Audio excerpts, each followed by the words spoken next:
Welcome to Hurrdat Sports Live. Trent, he'll fire it. Oh, he's on fire. He feeling it. Here we go. Halliburton, 5 seconds, 4 seconds. Halliburton for the lead. 1.3 to go.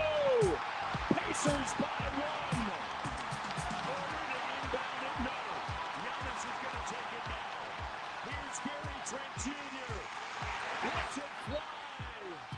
And the Pacers are moving on. Holland's got it. Holland on the move.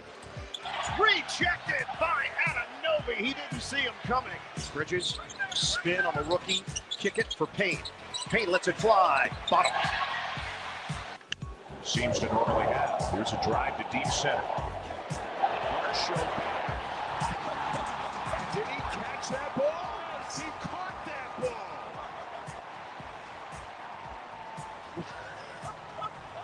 I mean, we know you want a gold glove, and we know you're good, but quit showing off, would you? And a homer. Sjuts and rips out the left. One is in. Here comes another. We've got a tie ball game. Rounding third, trying to score the game winner. He's in there. It's a walk-off double. The Huskers come from behind to win it. Good morning. Welcome into Hurrdat Sports Live, presented by Centrist Federal Credit Union. That's DB. I'm Ravi, Lulla here at Hurrdat Sports Bar and Grill. What's up, DB? How we doing? Well, I'm doing good. How are you? I'm good. I think it was me this time. Yeah. That's all me. Join the crowd of folks that have not turned down their laptop. I went full solder on you. I apologize. I think I've done it too. Yeah. So we're all in the same gang, and we know Shane can't get the buttons right. So safe to say he screwed it up. How we doing this morning? We're okay. We're continuing to figure out life's great mysteries. Like how to get to work? No, that would probably be close to yours. Yes, Like that's the mystery I'm trying to figure out. Mine's much more difficult. Like, how to wash your ears without getting water all the way down the canal. Oh, that is a struggle. You vibing with me on that? 100%. Yeah, that's So you almost have to do the method. You got to use like a wash rag, so you're not getting. I use a rag anyway. Yeah, but like, so you're not getting water directly into the ear canal, right? It's a very.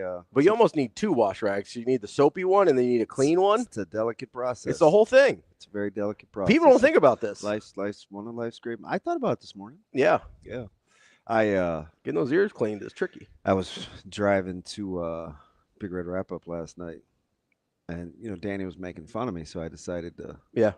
I'm like, man, let me let this dude know I'm not. I'm not just down here like feeble. Nothing's wrong with me. So I sent him I let him see the damage. Yeah. He's like, damn, I feel kind of bad making fun of you now. I was like, no, you don't. I don't believe a word of that. But it's fine. We get through it, and watched just competitive postseasons. Yeah. Yeah. I will laugh wholeheartedly if the Knicks wet the bed. I am sort of rooting for it. Are you? Yeah, I don't know why. I don't know if it's the. You probably don't like Tibbs, do you? I don't like Tibbs. Little dry for you. I'm not a big Cat guy, even though he's played better in New York. He just, like, for his talent, he should be better. Yeah. You know what I mean? Like, if you're comparing just talent. Not quite Tobias Harris, though. Like, no, dear God, no. Although he's played better. He's played well this postseason. Tobias Harris, he goes full Harrison Barnes on people where he's like milk carton. Where is this guy? Oh, he's been on the floor the whole time? Yeah. Oh, no. No, not quite to that degree. But if you're looking at the Knicks roster and you go, okay, just on pure talent, Cat's the most talented guy on the roster. Mm-hmm. There's no reason a guy with the talent level of Jalen Brunson, which is good but not great. You continue to keep hating on a guy that all he does is make plays. No, he's an incredible basketball player, and he has fully maximized whatever talent he has. Mm. But for his size, skill level, whatever, compared to Cat, there's no reason he should be the best player on that team. And he is by a mile. It's not close. So, yeah, like I have issues with Cat. I have issues with Tibbs. I also, I don't know. I just sort of enjoy them floundering. Yeah. It's probably a little. As you can see, Tibbs just increasingly get aggravated. Yeah. I mean, I don't know if it's going to be an Anya or an Ambla, but gonna one have some of those isms is, man, my man is on the cusp. He seems like he's been on the cusp for 15 years. He weathers it though. he weathers it. Playoff hockey continues to still be sensational. Yeah. Which I almost can't get enough of. I mean, it is. I mean, best wishes. Shane, who would you rather be right now, the Avs or the Maple Leafs? Not the Avs. The Well, Avs that's got their your team, if though. the but, Avs like, got their think hands of the whole dynamics. but they got their hands full though. I mean, Don't they all? Yeah, I mean that's playoff hockey for you. So the Avs are down 3-2 to the Mhm. Stars, Yeah. but the Leaves are up 3-2 to the Senators. Yeah, going back to Ottawa, Yeah. where they'll probably lose. You'd rather be 3-2 than Yeah, I mean, up. I think you have to. Okay. If I'm talking 2-1 versus 1-2, you can maybe talk me into the home court and everything. But if I've got one game, I got to go with the 3-2 lead. No surprise that only one series is over. I don't think so. I mean, this is kind of what. Even though the Canes and Devils was more competitive than 4-1. It's That's kind of how I feel It about. seems like it. That's kind of Yeah. how I feel about. How I felt about the Knicks Pistons until Pistons won last night. Yeah, all of those games had been highly competitive, and the Pistons easily could. And the controversial call in the previous game that kind of gave the Knicks a little boost. Yeah. Like that series easily could have been 2-2 or even 3-1 the other way. And it's just competitive. Well, and then I mean, outside of OKC and Boston and Cleveland. Yeah. I mean, basketball's been fine. Even Orlando, like within those games, I know the final scores haven't been particularly close. Yeah, you just can't sit Banchero. But within those games, Orlando's given them some given them some problems. When Banchero's on the court, like there's issues. Ain't on the floor. Orlando's pretty even. A functional basketball team. Yeah. When he sits down at all? No, they turn into like a 12 seed. It's pretty incredible. Which, as you know, does not make the playoffs. No. The famous outro. Even with the play-in, the 12 seed is not involved. No. So I just I don't know. It's good sports. I don't know if it's great sports. I think if you're the Clippers and Jokic does that, even though it was probably the most quiet triple-double. Yeah. Since the Josh Giddey days in OKC. You probably got to play better in that game. Yeah, if you get that version of Jokic, you got to get that one. You got to get that game. You got to win. Yeah, and they got walloped from the jump. I mean, there's just no other. Now everybody else for Denver played well, pretty much. Yeah, I mean, when your best player goes 13, what do you go 13, 12, and 10, 13, 10, and 12? Yeah, but he didn't shoot the ball well. He was pretty inefficient offensively. And still out there acting like he hates the sport. Drives me crazy, man. It drives me crazy. I know that I'm gonna get my hand slapped by JP every time I bring it up. Our own young Jakob. I don't like watching him. Yeah. I would like him to seem like he even sort of likes basketball. Even a little bit. Like you pretend to sort of like me every morning. Yes. Like I appreciate that. I have to muster it. You put on you have to what? You have to muster. Exactly. You put on the brave face and you pretend for 3 hours. I went and It's got not that hard, Nicola. I went and got some Dijon horseradish, creamy. Oh, Dijon horseradish. So you're doing like combos. Yeah, I'll try it. Yeah. I knew the fellows were coming to eat the other night, and I mean, I like burgers. Mhm. I don't really like hot dogs, but I'm like, they're big. I'm gonna make them gourmet-ish. Yeah. They may need some toppings, so I went and looked at some mustard. I go hot dogs over burgers any day. Really? Yeah. Dramatically. You say a lot of weird things. I dramatically prefer hot dogs. I'm gonna put that right up there. Dramatically. Hot dog greater than hamburger. For me, yeah. I get I'm like Green Day, a minority on this one, but Surprise, surprise. Wow. that's always happened. Always. I'm sure you're not alone.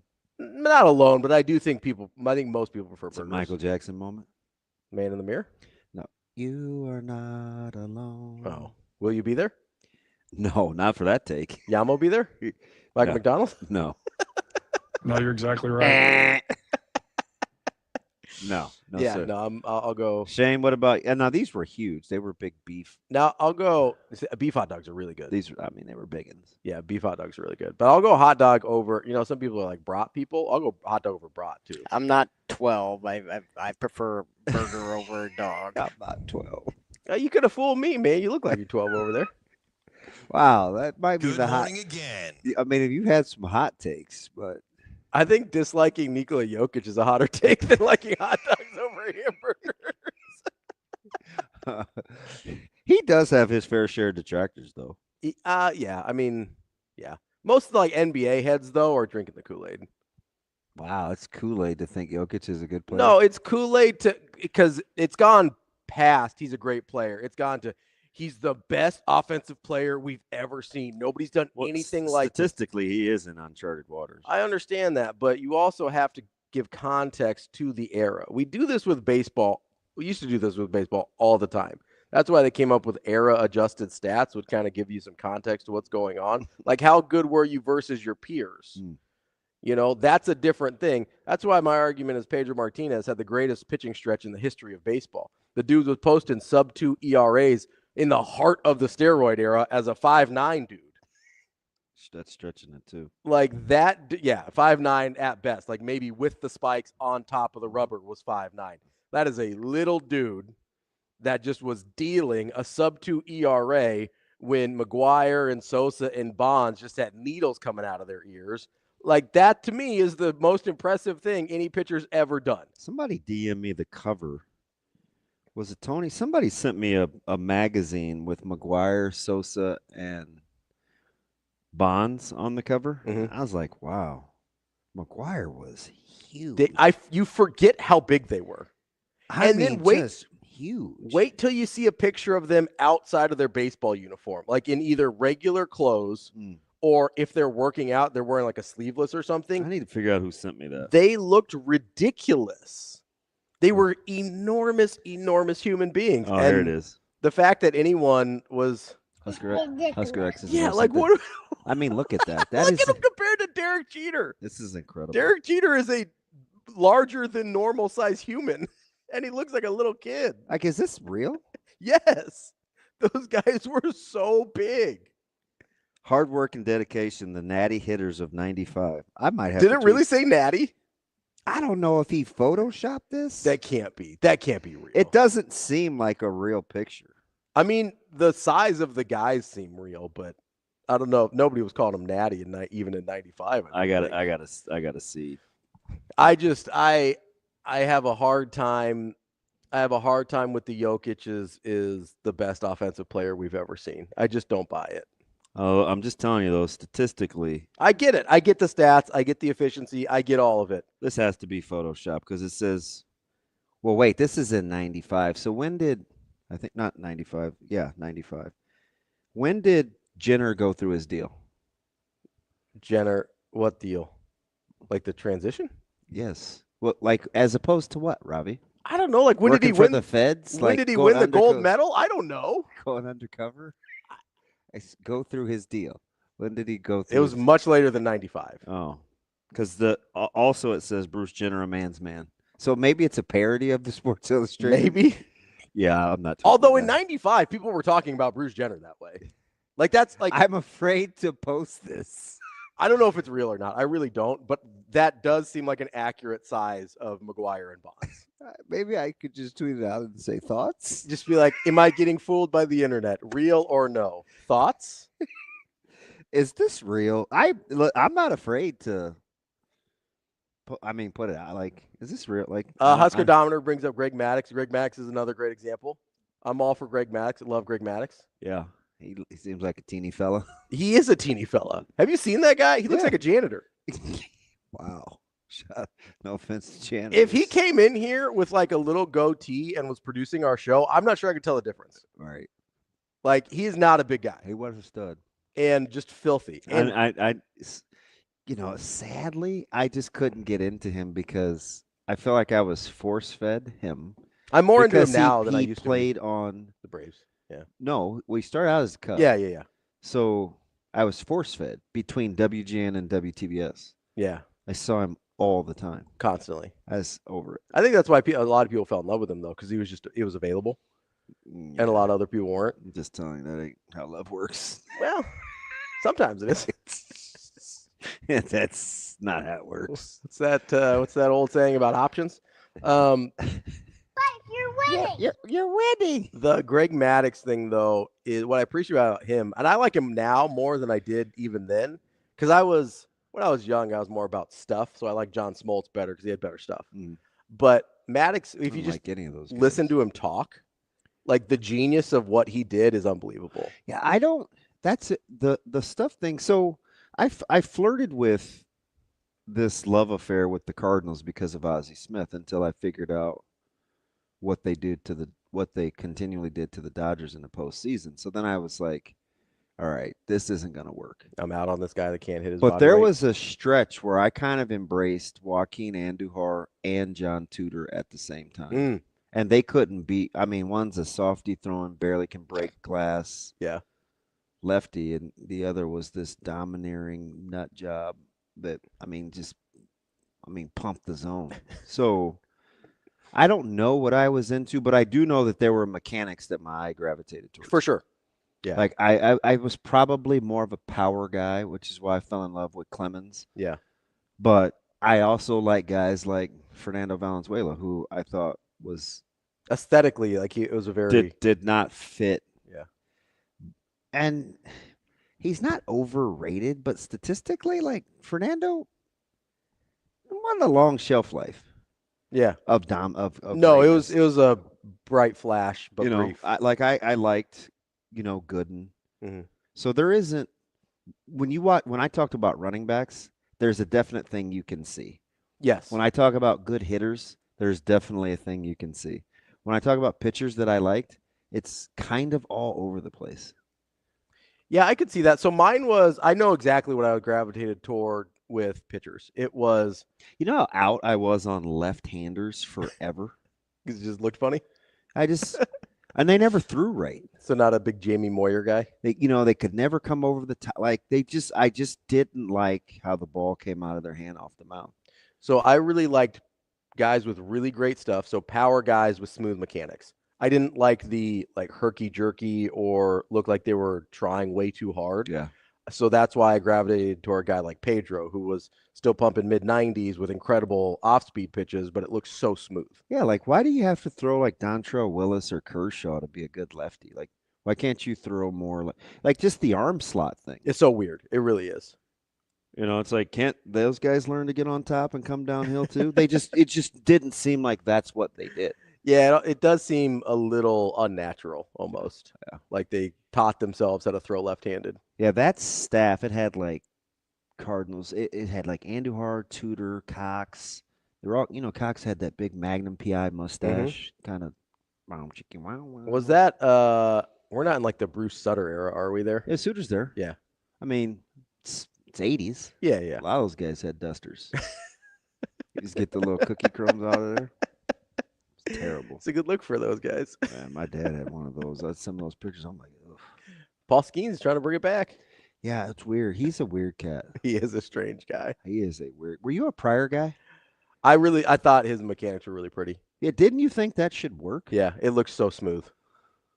I mean, I remember, so speaking of Mark Pryor, so I remember recording because I loved playing baseball growing up. I remember recording a USC College World Series game because I wanted to watch him and try and copy his mechanics. Yeah. So that had been in like 98. I mean, it seemed pretty effortless. It did. It was so smooth, and he had great stuff. Until he met Dusty Baker. Yeah, I'm going to put that one on Dusty. And then his affiliation with the Dodgers as a pitching coach. Now, well, in the organization. But post his removal, the Dodgers still get a lot of pitchers hurt. So, yeah, I was actually going to ask you about that. You don't have to. I'm curious. It's not. I'm not trying to pour salt in wounds or anything like that. Of course not. Why would you? Why? I genuinely am curious though, because Glass Now back on the made out of Glass Now list, Wow. and Wow. sorry, Chuckle. that was a pretty good one, I thought. A chucklehead. Obviously you're dealing with Snell. Yeah. Last year you only had 3 pitchers in the playoffs. Yeah. Kopech is Dusty down. May was down last year. Like training out. This is a team that has more starting pitching injuries than it seems is normal. Mhm. At some point, are you like, hey, should we just get a new training staff? What's happening here? I think about it. Like, you have to think about it a lot, don't you? This is getting wild. It is. Because you guys signed 7 starting pitchers in the offseason. Yeah. And none of them are healthy. Nope. You guys start making some calls, like right to your senators? Like, what are we doing here? Just wait it out. We just got to wait it out. Hey, I'm not going to cry. I mean, it did get to 20 last night playing softball against the Marlins. And there's only 2 20-win teams right now. Mets? Yeah. Yeah, Mets and Dodgers. Yeah, Mets were the first to get there, which is fine. I told Severe last night on stage, I'm like, I can't believe you're out on baseball. I'm like, your Mets are actually good and first to 20. And he goes, they are? I said, stop playing with me. He had this like Mets jersey that he would wear. Yeah. And so I would say something about it. He's like, nah, I don't watch him. Yeah. And I'm like, what? I think it's, I don't know if it's cool to say, but he kind of wore that badge proudly. But I don't believe a word of it. That he just didn't watch baseball anymore? Now that. You believe? I believe. Because he has a lot of other interests. Yeah. But I mean, he's going to thumb through and scroll. You would think. He's probably not watching. Sure. But they won 20. There was a period in my life where I didn't watch a ton of baseball, but I still loved box scores. I love baseball numbers. Yeah. I've always been fascinated by them. I mean, so I'll go box score scrolling, even if I'm not watching. There's probably a stretch where sports is a little blurry for me. Sure. I kind of go through phases about which things I care about. Not so much recently. Mm-hmm. Back in the day. Yeah. There. I can think of a couple 2-3 year stretches. I mean, you've told me like your late 90s, early 2000s Nebraska is not great. Yeah. Back in the day. So like 98 to 02. Yeah. Is a little murky. Yeah, kind of fuzzy. 06 to 09 is a little murky. Wow, not a big Bill Callahan guy. Everywhere, and anything else is probably pretty sharp. Yeah. Pretty sharp. So, I mean, for a multitude of reasons, but that's how I think everybody's like that a little bit. There's stretches of Red Sox teams where I just sort of forget. There's some that I'm super dialed in on, and other ones where you know what kind of runs together though? What's like that? the 12s through the 11, 12, 13, 14, 15s of Nebraska football all kind of run together. A lot of the late Bo era runs together for me. So like anything post Sue in Bo's era just sort of squishes for me. I'll take it. Because I mean they're basically the same record every year, and a lot of the guys I can't necessarily slot exactly when they played, so I have a hard time being like, did you play with this guy or that guy, or it's a little blurry. Yeah, it does kind of all just run together. And by the way, have you taken a look at what's going on in the standings in baseball? Ooh, let's see. It's okay if you say no. I haven't lately. Okay. I've just been paying attention to the Red Sox scores. Because the funny thing is you take a look at the NL West and some of the records, and I get it, right? It's everybody but the Rockies, right? Is just kind of killing it. I was going to ask you how many wins do you think they have, but you're on it now. I haven't scrolled down yet. You can see I haven't got to the West yet. How many wins? So I'll quantify it for you. And there are 3 teams in the West with 18 or more wins. Because we're at, what, just under 30 games? 30. 30 right on. So last I knew, the Rockies were 4-22. Yeah, they're 4-25. Rockies have 4 wins. What's the next lowest win? The White Sox. At 7? Yeah. And no one else has single digits? Crazy. Is that correct? Yeah. Not even the A's. Well, I told you. You like their roster. Yeah, they're not winning anything, but I mean, they're 500. I like their roster. Yeah. Like, it has some good young players. Yeah, the Rockies have 4 wins. That's hard to do. Like, that's just a That's just a really, really bad franchise. So you know the old saying where it's like everybody wins 50, everybody loses 50. It's what happens in the other 50. Yeah. Yeah, they may not win 50. No, I know. Like it's. They're in the danger zone. I don't even know how they get people out. They don't. I mean, getting to 27 every night is a struggle. And it doesn't help that they play in the NL West. Like it's just yeah. they have 4 wins What? Do you know their run differential off the top of your head? in 29 games. I'm gonna guess it's at least.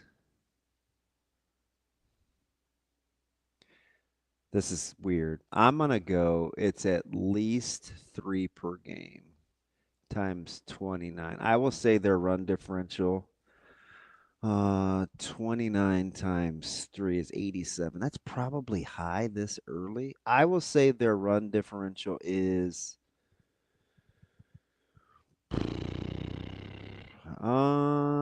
84. 78. That's pretty good. That is pretty good. I thought you were going to say it right on, and I was going to walk away. but at least you know how I arrived at it. Yeah. No, 3. Yeah. I mean, it's like 2.5 a game. That's wild. 7 minus 78. The next closest, I believe, is Baltimore at minus 50. There'll be teams that won't get to that for the year. Several. Yeah. I mean, the White Sox at 7-22 are only minus 30. Yeah. Let's go since this will be fun. Since 1993, since the Rockies became a franchise. Yeah. How many 90-win seasons have the Rockies had? Ooh, okay. So they were okay up front with the Blake Street Bombers. They had the run in 07. I'm going to say 6. Really? They've had 3. Oh. I thought they were better up front than they were.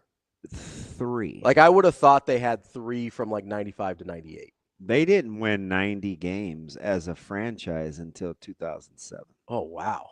So when they made the World Series was the first year they won 90 games? Yeah. Wow.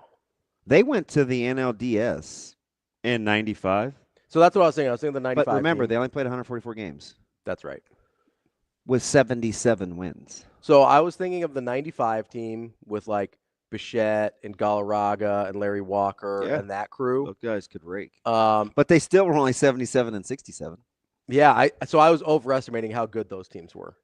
I for some reason remember I thought they were good in like 98. Yeah. What were they in 1998? They were 77 and 85. Oh, yeah, so they weren't any good. Yeah. In 2020, the COVID year, they only played 60 games. Yeah.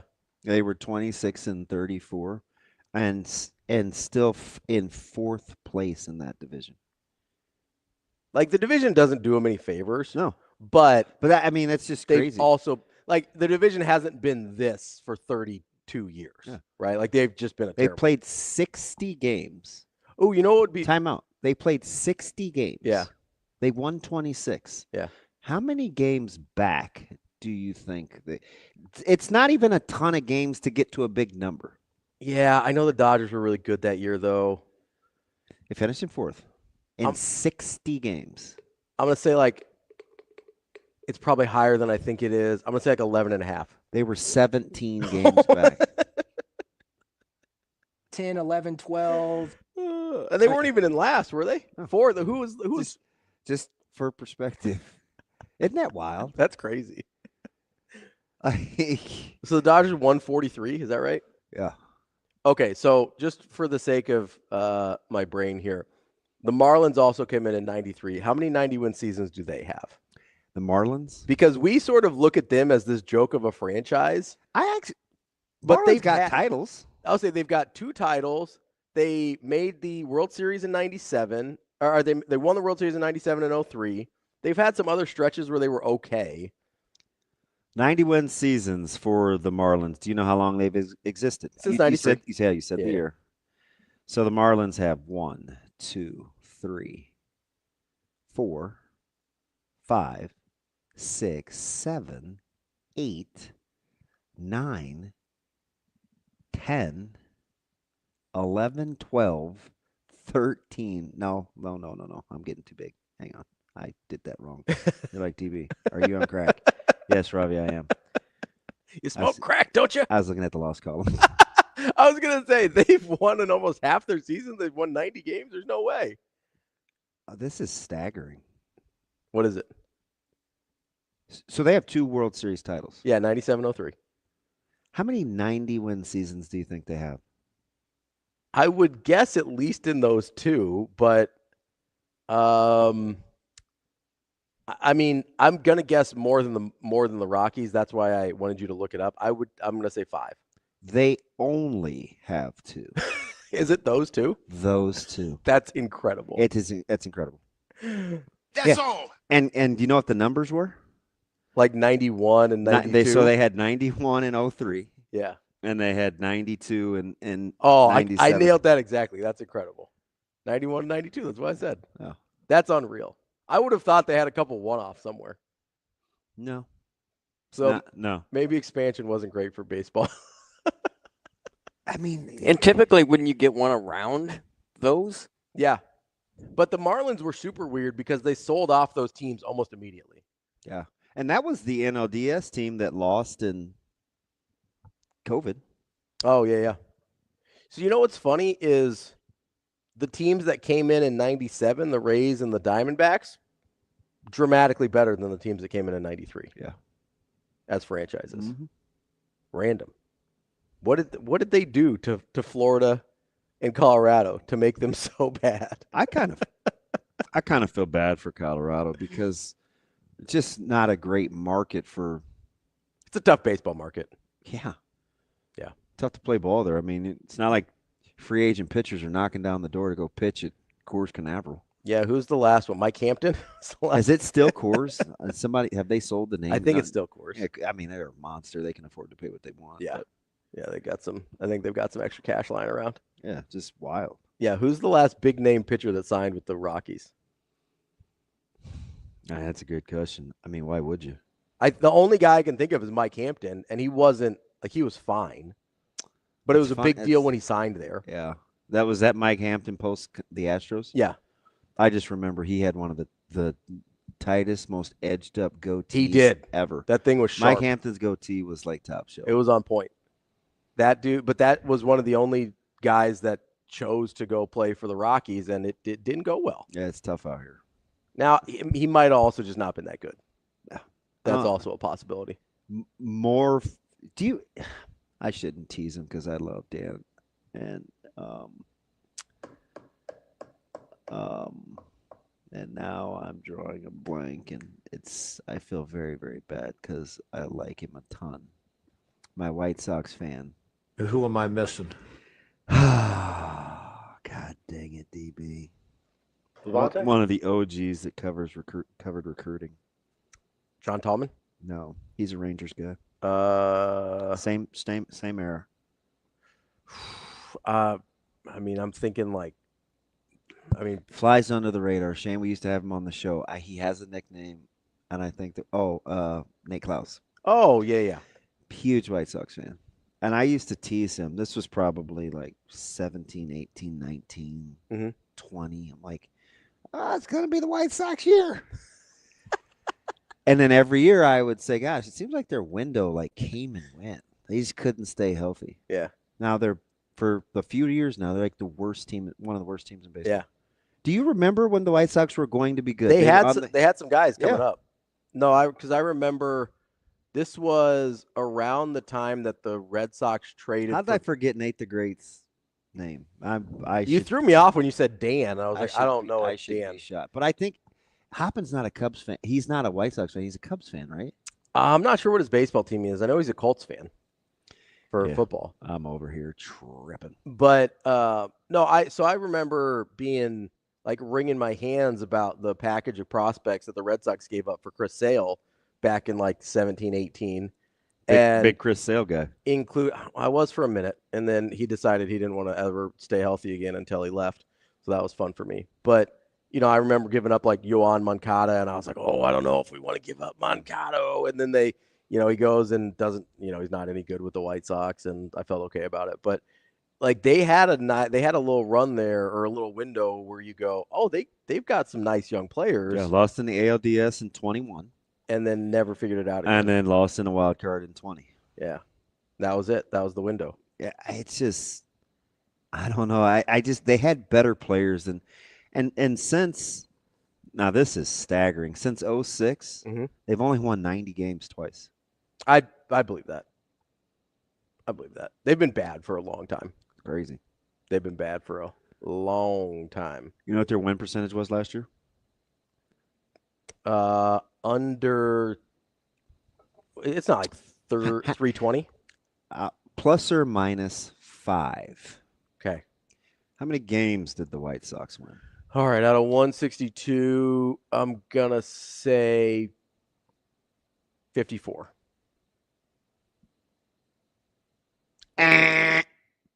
What was it? 41. Oh God. I gave you plus or minus 5. Is that a lot to pick a baseball record? No, I don't think so. Out of 162, that's not a lot. We'll split it in half and work backwards. I did. And that's how I got to I did. 54 because I thought that's pretty bad. Child. 54 and 108 is pretty bad. I did. Wow. It's not 41 and 121 bad, but it's pretty bad. You should cut that out. I did. Man, get yourself together. I did. Oh, we're on that this morning, huh? It just sounded funny. That was Big Red Wrap Up last night. Sorry.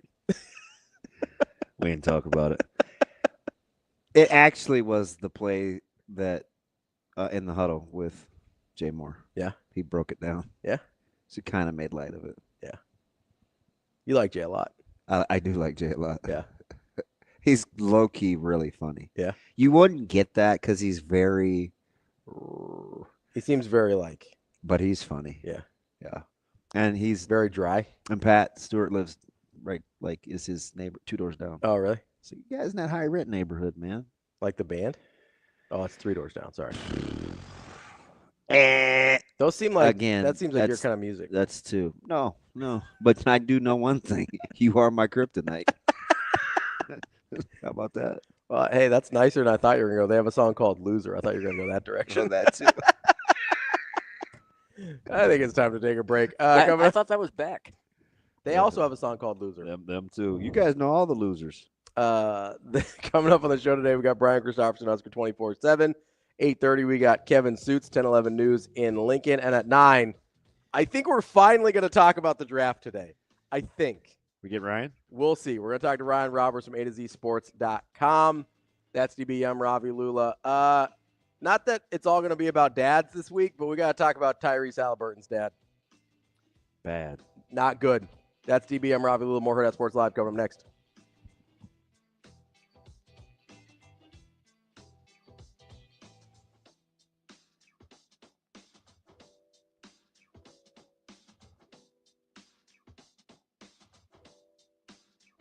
What's going through your mind? I was just ready to hit. I mean, I saw you threw a lot of breaking balls to being back before me, and you got a first pitch one, got to see it. So you kind of just hang over the plate, and I was able to execute and kind of drive it over the third baseman. So, Kind of take us through that moment. I mean, what were you feeling as you made contact with the ball? Did it feel pretty good off the bat, or? Yeah, I mean, once I hit it, I just knew no one was going to get to the ball. So, I mean, it was definitely a great feeling, but obviously with a couple jitters up at the plate and stuff, but just taking deep breaths and settling down, just trusting myself and the team, and they have a lot of belief in me too. So, were you surprised he sent him around third? Yeah, I was a little. I got second. I saw him go, and I was like, uh-oh, and then the throw was pretty high, and thankfully it was safe. So that was pretty awesome.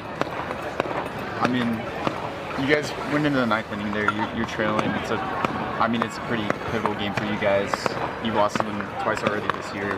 What was kind of the mindset going into that? Just do whatever you can to help the team. Just scrap your way on base. Just whatever you can. I mean, we had a couple HBPs, a couple hits, a couple walks, just stuff like that. Just whatever you can do to set up the inning, and just not try to do too much to play. Just kind of keep it simple. Just keep passing the line, and that's what we kind of did today, and it ended up working. So.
aspirations can drive us. Sometimes a simple gesture is what fuels the pursuit of a dream. When it's time to make your dream a reality, we are here to help.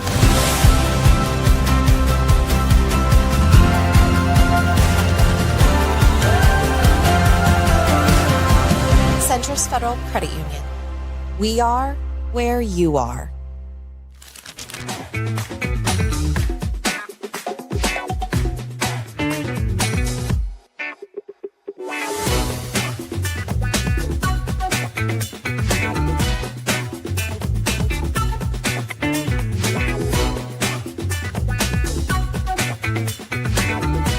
Coach Mark Manning, thank you so much for joining me today. It was an incredible season for your team. The best finish overall for the NCAAs with the runner-up. Just what went into this season to make it so successful for you? Well, I think it starts with our team. Obviously, their commitment from really last spring, summer. We had regular 25, 30 guys around training all the time, the whole summer. So I knew the commitment was high, and then with commitment comes belief, and belief is the magic, in getting these guys to perform the way they did. And we had a really good season, but I think we always preached, being your best the 5 days in March, 2 days at Big Tens and 3 days in the NCAA tournament. And so I think that really came to fruition.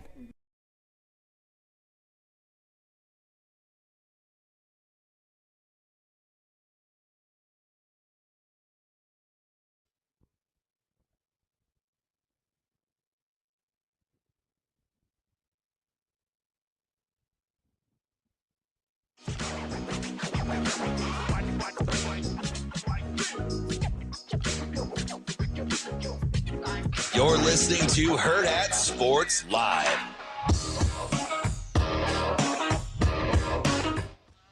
Good morning. Welcome back, Hurrdat Sports Live. That's DB. I'm Ravi. Lulla reminding you to fasten those seat belts and make it click. They prevent injuries and save lives. This message brought to you by the NDOT Highway Safety Office. DB, I don't know if you said this on air, but you hit us in the chat with the Grant Hill's overrated. He is. I would like, what do you think his best season was as a pro? I don't know. I mean, probably 98, 99. That's the right range. What do you think his You just asked me these arbitrary things with no guidelines, and I'm like, well, listen, if you're going to say things like Grant Hill's overrated, I want some context. All right, I'll play. What do you think his lines were in terms of like points, assists, rebounds? What do you think he was putting up? For his career? No, for the pre-injury. Pre-injury, Grant was probably the Detroit years. I'll go 18, 7, and 7. So his best year was 26, 6, and 5. Okay. He was pretty consistently in the 21, 9, and 7 or 8 range. Okay. So he's a little better, do you think? Are those not good numbers? Those are good numbers. How long? He did it for 4 years. 1, 2, 3, 4, 5, 6. 6 years. Yeah, that's fine. What do you think people think about Grant Hill, though? Go look at Tracy McGrady for 8 years. I understand. Tracy McGrady's incredible. And we don't say a nary a boo about McGrady. Don't be trying to cram Grant Hill down. No, wildly underrated. This is not a Tracy McGrady If Grant Hill came from anywhere, if he came from NC State, he would not be in this lore. I'm not hating on. Listen to I say overrated. So what do you think people think about Grant Hill? I think people think Grant Hill was like going to be this phenom before he got hurt. It's the same way I feel about Brandon Roy and some of these other guys. Like, they were really good. I don't know if like this. And his numbers at Duke are even worse. Yeah, his numbers at Duke are not special. I mean, he couldn't shoot. That's also true. Like a 30% career three-point shooter. So I'm like, I don't know. You're giving me this side eye. No, like, so the reason this dude was like quietly gonna be. No, the reason I ask is I don't get the sense, and maybe this is a like people think he was that good. I don't get the sense that people think he was this like all-timer. I think people will tell you that if Grant Hill didn't get hurt, and then they'll fill in the blank. So I don't feel like maybe it's because like his Duke days were in your sweet spot, right? Like of my hatred. Well, and of like, that's actually that's not it. Late 80s, mid to late 80s, like. So when he's at Duke, that's like late high school, early college for you, right? Yeah. So that's peak puke days. Yeah, that's sort of your like for a lot of people, that's sort of their peak in terms of whether not so much for me, but yes. Yeah, in terms of when they really start consuming sports. Yeah, I had so many. Like I had a job. Yeah. What was your job in high school? Do you remember? Well, we were talking college, right? Oh, sure, either one. Yeah, I didn't pay attention to very many sports in college. Well, yeah, you had some football. other stuff going on. Like football is the only thing I really know about. Yeah. I tried to follow baseball, but contrary to popular belief, that was a stretch in which people always act like the Dodgers have always been good. No, they weren't very good. Like they haven't. But anyway, they struggled. So, I don't. I think it matters. I did watch Michigan, North Carolina in my dorm. So I do think it matters when you sort of consumed the Grant Hill experience because the hype of him coming in was a little before I started watching. So I don't have this people thought he was going to be the next great thing hanging over me. So maybe that's why I don't understand. He's not even the best Duke player to be besieged by injuries too soon. Oh, who do you think that is? That guy's on television every day, and it's not Grant Hill. His name would be Jay Jason Williams. Yeah. Yeah. No, Jay Williams was a dude.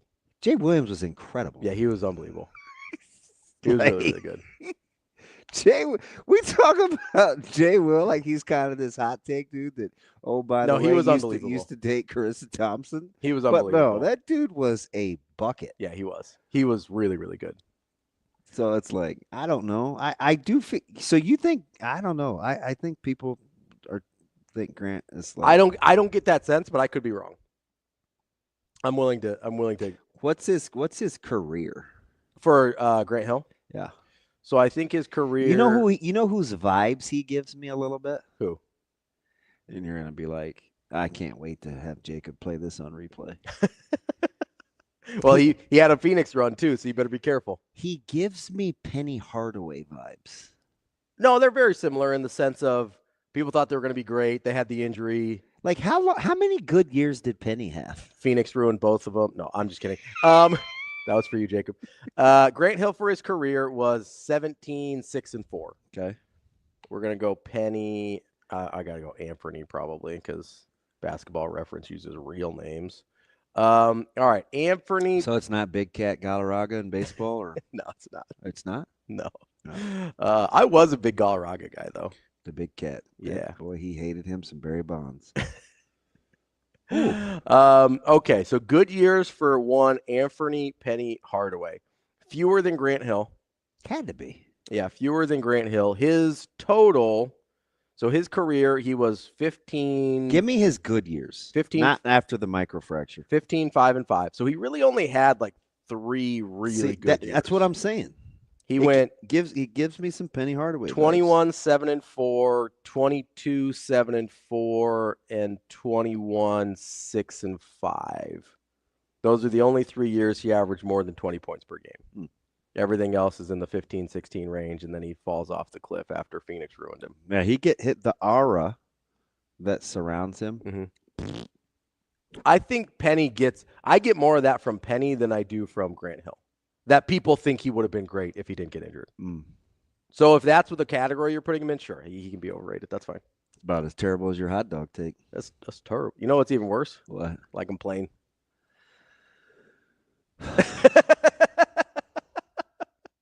No condiments, nothing. Nothing. I don't understand.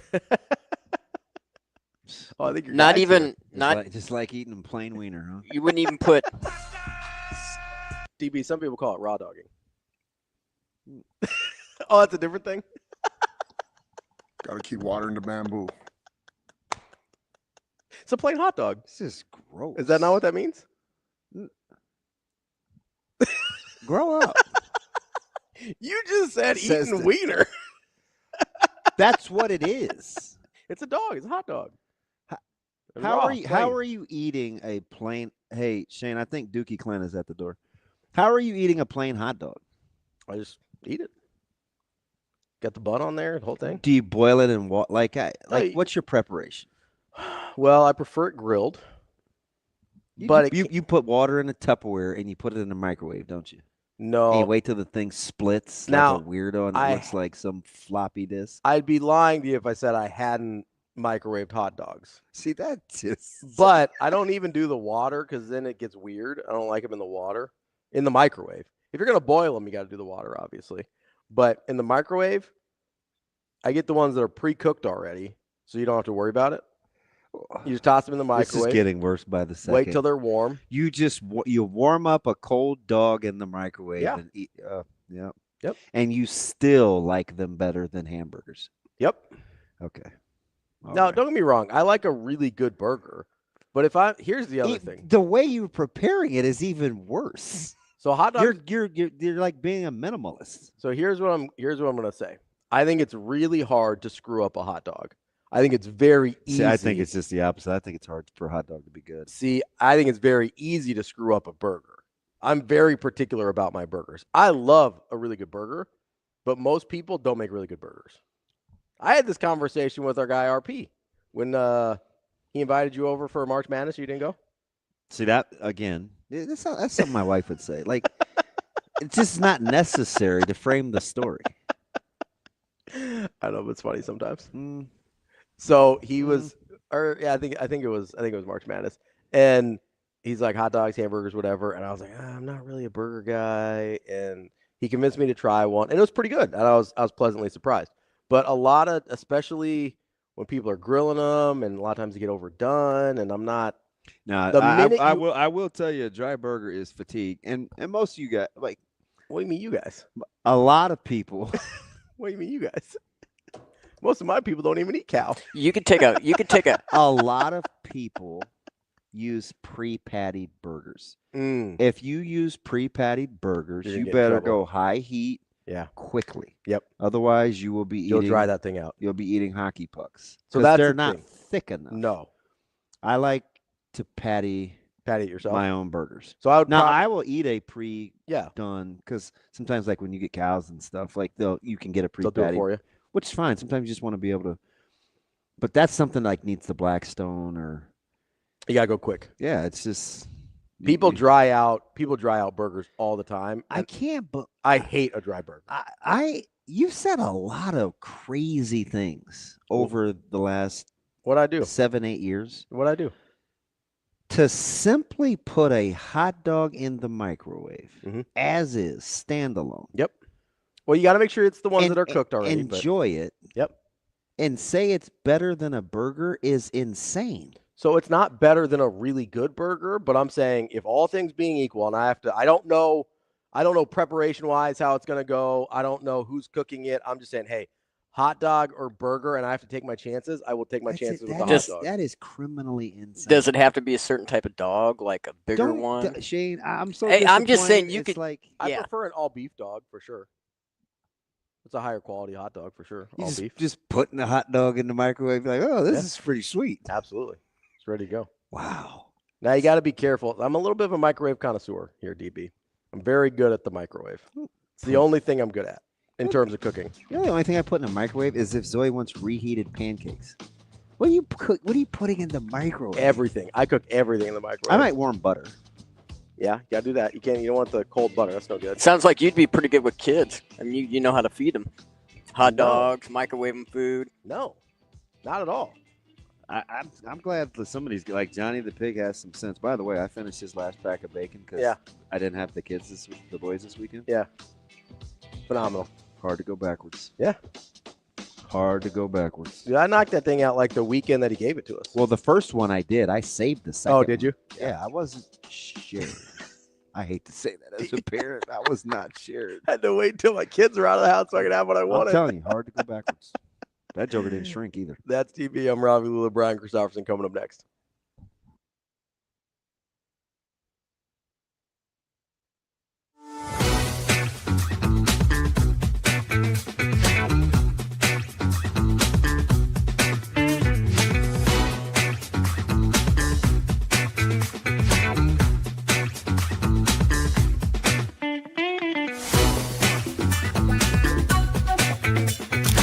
Omaha takes down Creighton 11-5, and we're speaking with head coach Evan Porter. And coach, congrats, another big win. You're going for the in-state title here. I mean, you took down Nebraska not too long ago. You get back Creighton after they took you down at Tell. What was the motivation coming into this one?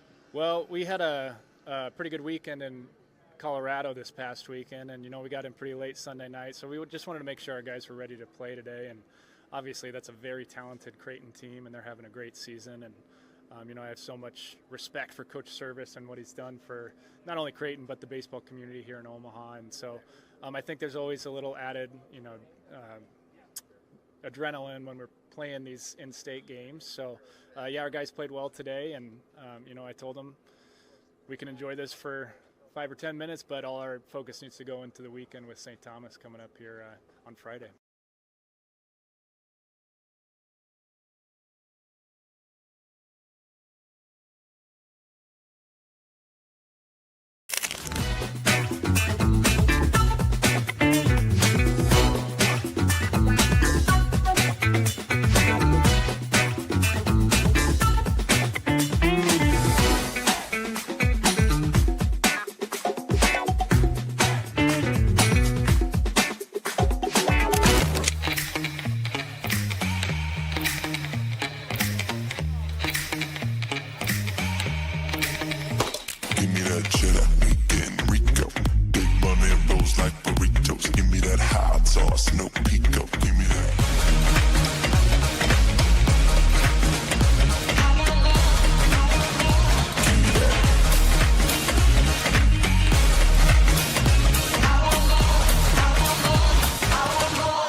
Aspirations can drive us. Sometimes a simple gesture is what fuels the pursuit of a dream. When it's time to make your dream a reality, we are here to help.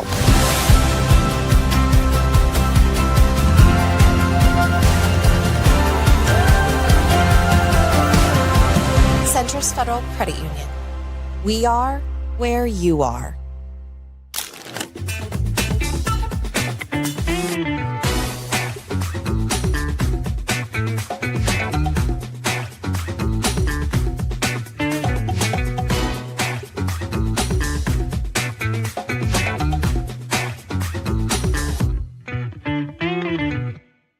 What was kind of your perspective on that walk-off there? Oh man, I was on a delay. Obviously the crowd went nuts first, so I knew something cool happened, and then just yelling at Brumbaugh to get on his horse to score, so what a swing. What kind of roller coaster of emotions was that whole game for you? It was, it was back and forth. I mean, early on it was kind of an odd game. I think the shadows played a big part in both teams kind of having a hard time seeing the ball, and we looked like we threw kind of that knockout punch in the late innings, and they get off the field with a line out. That was a tough, the line out to third with the bases loaded. Ravi did everything right. They grabbed a little momentum from that, and I'm just proud of our guys for staying in the fight and finding a way to load the bases. That's what we tell them when we're down late. Just find a way to load the bases, and load the bases for your cleanup hitter who hits pretty well with the bases loaded. It was a good spot.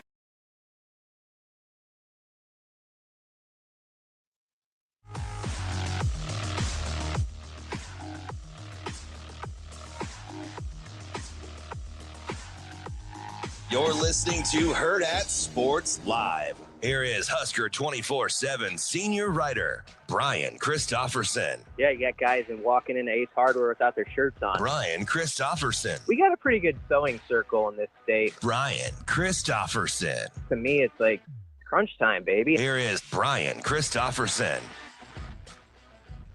Kicking off hour number 2 here on Hurrdat Sports Live. That's DBM Ravi Lulla, presented by Centris Federal Credit Union. We're joined now by Brian Christopherson of Husker 24/7. What's up, EC? Oh, not a lot. How are you guys? Pete Sizzle. I didn't, every week I find more ways to be disappointed in my partner, but to find out he puts regular old hot dogs in the microwave, no water, no medium, no nothing, just dry dogging a hot dog and enjoying it more than a burger has left me a little traumatized this morning, BC. It started out with the hot take of hot dogs greater than burgers, and he has progressively gotten worse. So wow. That's what, yeah, right, exactly.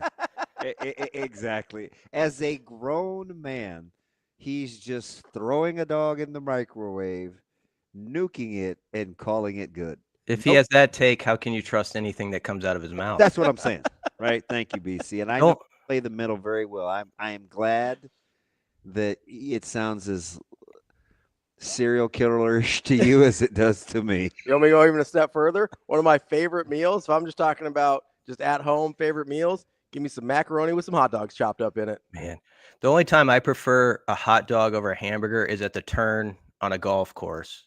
Heading to number 10, getting some ketchup and onion on your glove, kind of a little messy.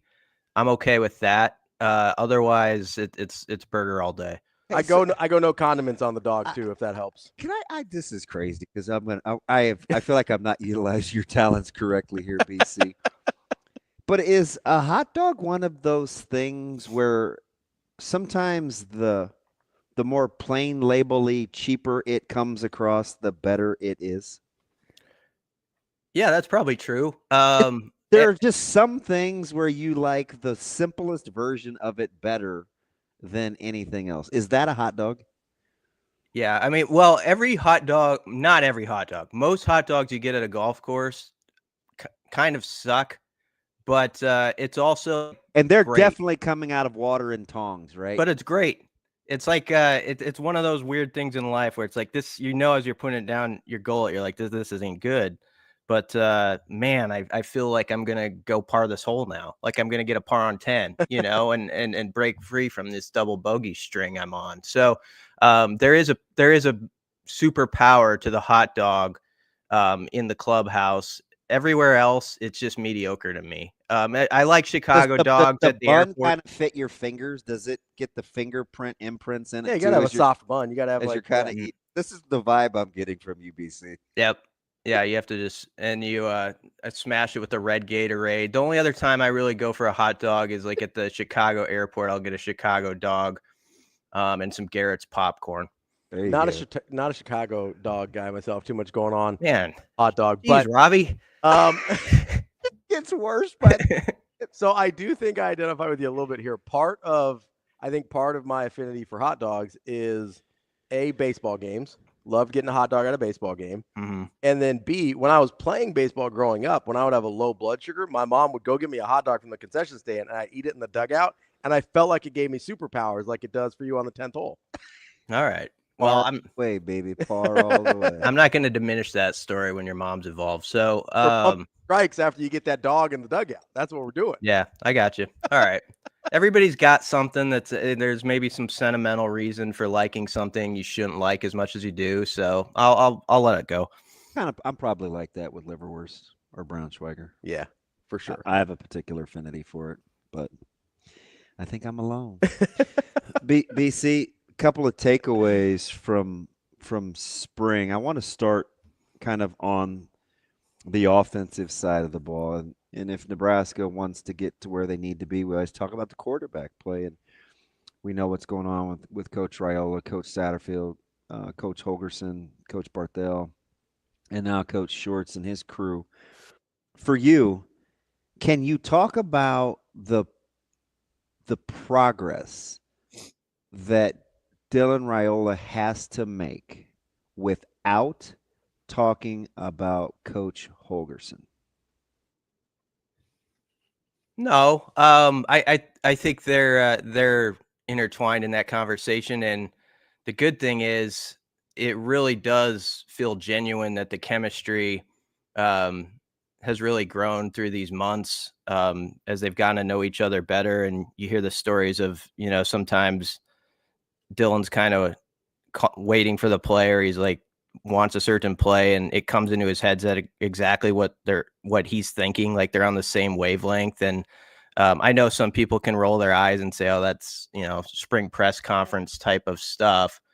But I could tell even after the first game at USC last year in the post game, you could see sort of the flicker in Dylan's eyes, like let's go. Let's see what's going to happen this next week. Like he liked the rhythm they had that first day where they didn't have hardly any runway together.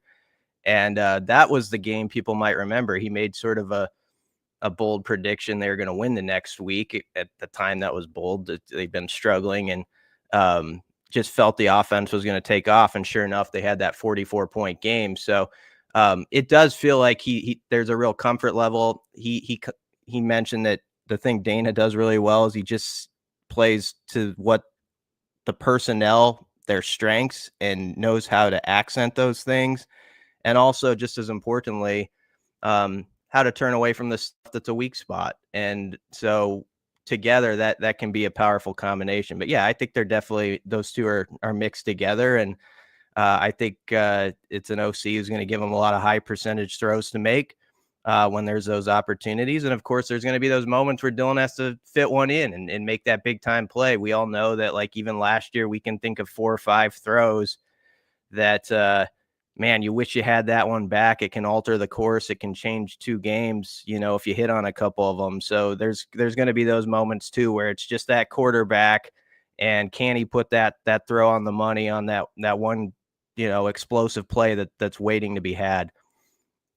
That's interesting, BC. We had this discussion starting a couple weeks ago about, Dylan's improvement versus having Dana in the room full time, and sort of which mattered most versus, just having Dana there. I made the case that it would the offense would improve even if Dylan hadn't gotten any better. Not saying that he hasn't, but one of our listeners gave an analogy of, okay, if Dylan is a wheel and the OC Dana Holgerson is the hill.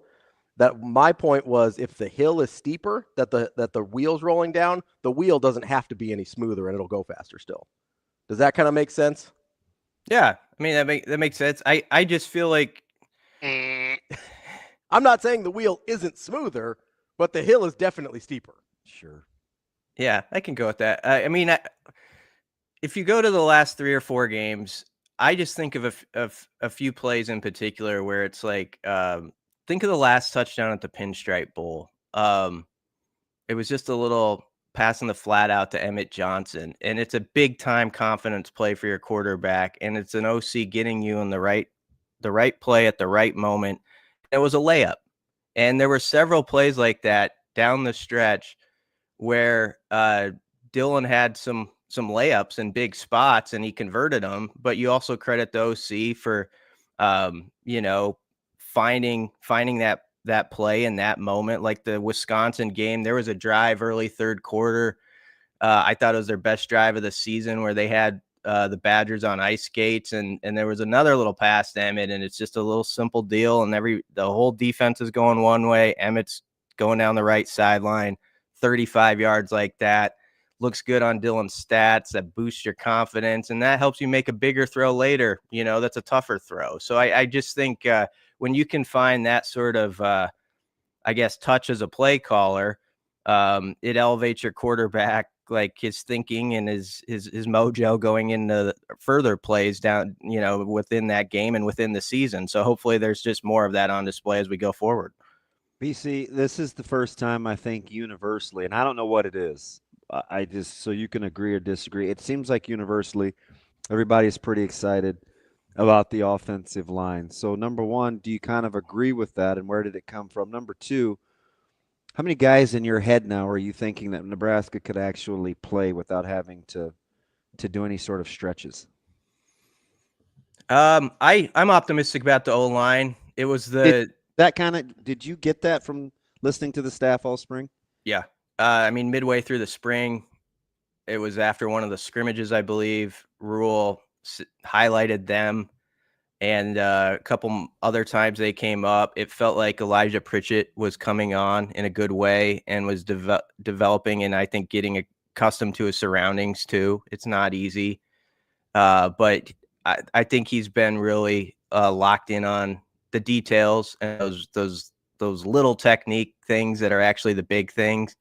And then I just think like a guy like Rocco Spindler's fit really well with his personality. I like the stuff I heard about Rocco that, you know, a lot of guys like him, it seems like it would be easy to be kind of cocky and kind of have your chest puffed out because you were just in a national championship game. And it's like, we do things a certain way. This is how we did it here. Why isn't it done here that way in Nebraska?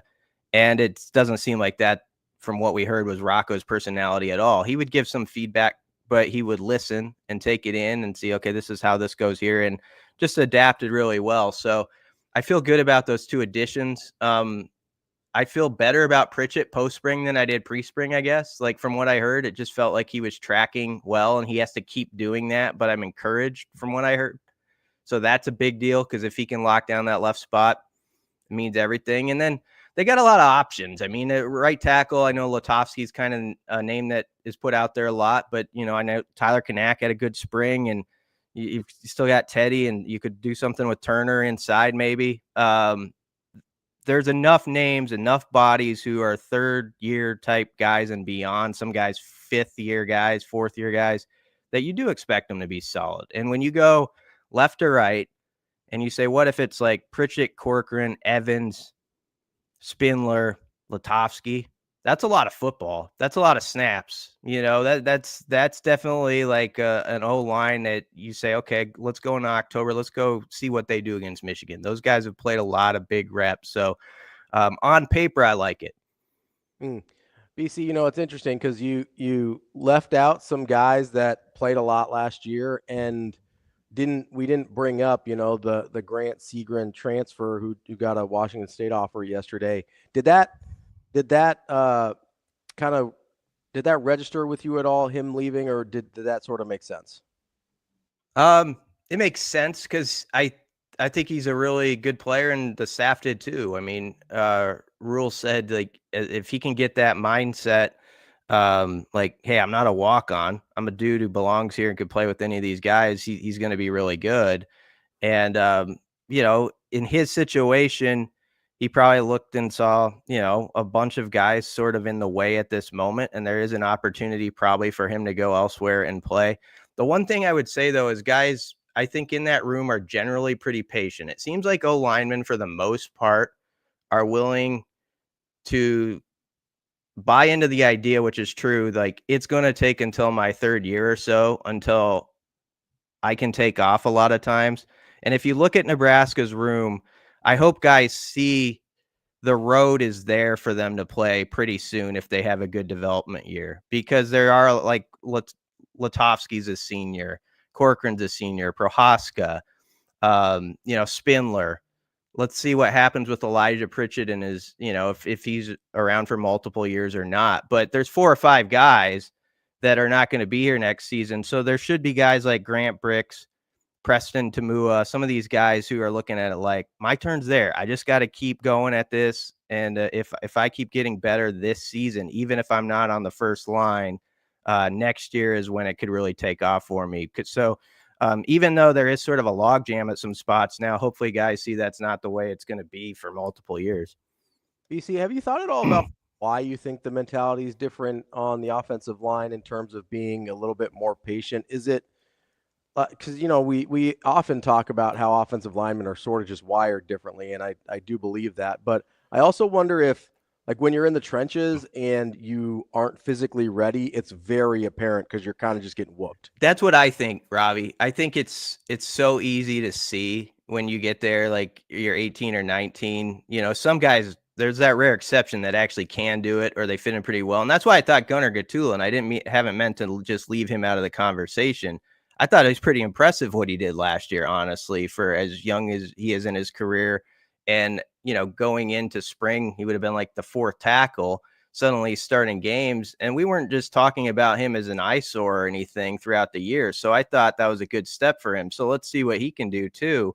But I do think it's a position where it's pretty evident on the tape, or just like after a rep, like, I got to keep getting stronger. This is what it's going to take. I see like Rocco Spindler over here. Okay, that's me in 3 or 4 years. I can be that, but I'm not that yet. And that's why a guy like Rocco is great for the room too, because Rocco didn't play right away at Notre Dame. He was a 4-star, guy who had to bide his time, and he's had sort of an up and down road, and it hasn't always just been exactly as he'd wanted. And so I think sometimes those older guys are really willing to say, like, just hang in there, man. I've been in the same spot. This is the way it works as a lineman for the most part. You just got to keep building up. And I think a lot of guys believe it.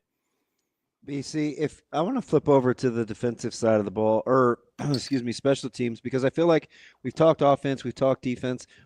We know what we think Coach Eckler's prowess is, but we haven't had a chance to see it like full go. We've seen a couple guys enter the portal from special teams. Do you kind of like the way it's been kind of talked about? We have, again, hard because we haven't seen, but are you optimistic, or is it simply, well, DB, it's got it, anything's better than it was than a year ago?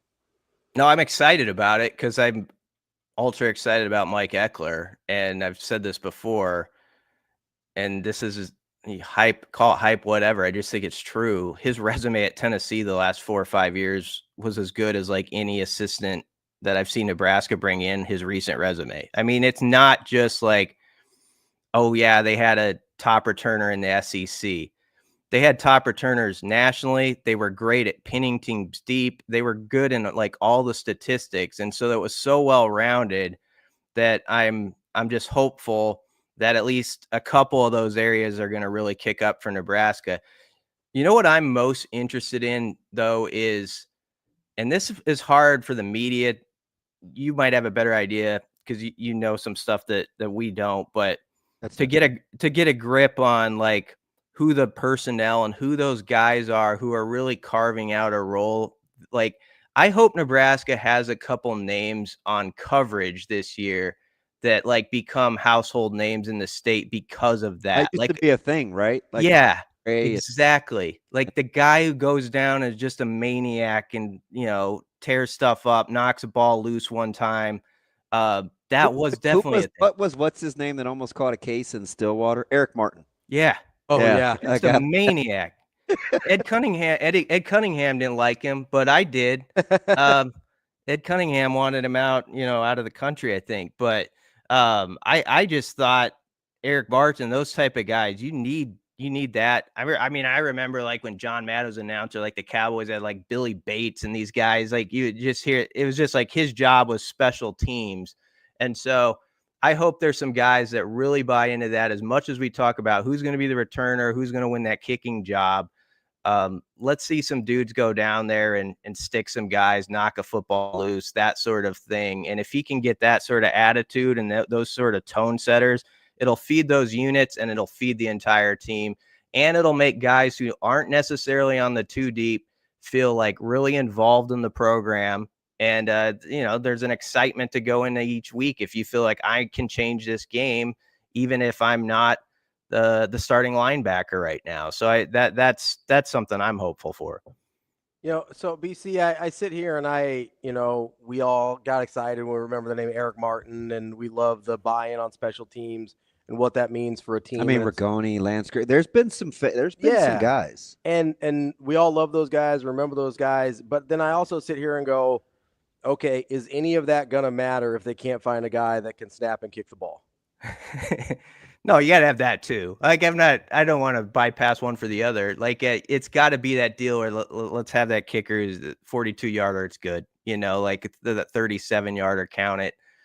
You don't have to think long and hard because it's 4th and 5 and you just don't have confidence you're going to get it done with the kicker. So, that changes everything. We've seen it. Not only from Nebraska, sometimes inconsistencies, but then the teams they've played have seemed to make clutch kicks. I mean, Iowa's made a lot of clutch kicks against them with walk-offs and stuff like that. And, you could go back even in the Frost era, like Ohio State had a kid hit like a 50-some yarder that put a game at Memorial Stadium away when Nebraska had a chance for big upset. So it can make all the difference and can let your team off the hook too. So I guess the most interesting thing on that part to me is it is a strange dynamic because Alvano was a scholarship guy, had the injury last year. John Hull got really hot at the end of last season. So everybody's kind of talking about him in December and January. Then it shifts back to Alvano now because he's the healthy guy through this spring. And so, that it's just an interesting dynamic. I guess you chart it out, see who does the best, and make sure you've got the right foot that you feel is reliable, and go with it. But that's going to be something to keep track on for sure. BC, if this season goes the way that you think Nebraska wants it to, and you can only put your chips in one basket, are you taking? Was this going to be a team that you think can play consistent over time, or you would just prefer them to make the key? Will it be games played in such a way where it's close enough where you'll say, just make the key play when you have to make it? Which of those two scenarios do you think will be more apropos for this team? What are the two options there? Consistency all the time, or just make the key play when it presents itself. So there are a couple different scenarios, right? Yep. Are you going to be good enough to just be consistent, or are they going to be so close where it's going to come down to blank? I want them both, but I mean, key play when it's you got to make it. I'd love that's how they're going to be, right? Yeah, I mean, I'd love to see this team live better in those moments than Husker footballs in the past, and I feel like that's got to be the thing that knocks down this wall. Like, it's got to be at one point in this year, there's got to be a situation where it's like tied or Nebraska's down 3 with 4 minutes left, 3 minutes, and they have that drive. They have that play, that catch, that something that you guys have seen it. Every time there's a last drive by Nebraska and it fails, you get the whole chart of like what it's been like the last 7 or 8 years on those drives. There's got to be something like that allows us to kind of move on from that narrative. And I think maybe allows them to as well. The good thing is some of those guys obviously weren't even involved in that. You got guys like Dane Key and Isaiah Hunter who are new here and, new players. So they're like, that's not even part of my history. So whatever. So that can be useful. But I do think it's going to come down to, there's going to be some throws where it's like, that's where Dylan's got to be elite. That's where his receivers got to win a contested ball, not let a DB pulled away from him in the end zone. I mean, it's a team game, but Nebraska probably beats Illinois if like Nair rips that ball away from the DB, that type of play. Or those are the ones that we talk about for months afterwards. So I think those definitely could be the separators for this team. I'd take both of your scenarios though. Just a drumbeat of consistency has to at least set up the opportunities to make those plays to change games. Kind of rapid fire. If you, in some order, go Ohio State, Penn State, Oregon at the top, right? I think that's kind of the consensus in the Big Ten. Maybe Michigan is up there. Indiana, I think people like what they did in the portal. Plus, they got a lot of portal guys coming back from last year. At first blush, is Nebraska above or below Illinois? Above. Above or below Iowa? People think Illinois is going to be really good this year. Yeah. I think they're above Iowa too. Yeah. I think go on. Or below Minnesota? I think they're above them too. I know this sounds like very homerish as I'm going through them, but I like Nebraska's potential better than all those other teams. This is what we always talk ourselves into the offseason, but above or below Washington? Above them, yeah. Above or below Rutgers? I'd say above them. See, if they're all above those teams, you're talking about living in the 5th, 6th, 7th place. Let me give you one more. Above or below USC? I'll say below, and they got to prove that one to me. I did think that was a game Nebraska gave away, though, so it's right there. USC and Illinois are the toughest ones you asked there. I really hesitated with Illinois. See, I think there's two teams that are critical Nebraska is better than if they want to be in the hunt. And I think they both are flying under the radar. I think Minnesota may be better than we think. And I think Washington is better than we think. I hesitate to go back to this because I said it last year and they were besieged by injury. Rutgers is built to have a good season too. Yeah, and I'll go back to Minnesota. Minnesota is usually better than people will give them credit for in the offseason. They always end up, I think, being a tougher out. And that has been a bad place to visit for Nebraska football. So if you said, hey, what are 2 games that you would circle on the schedule?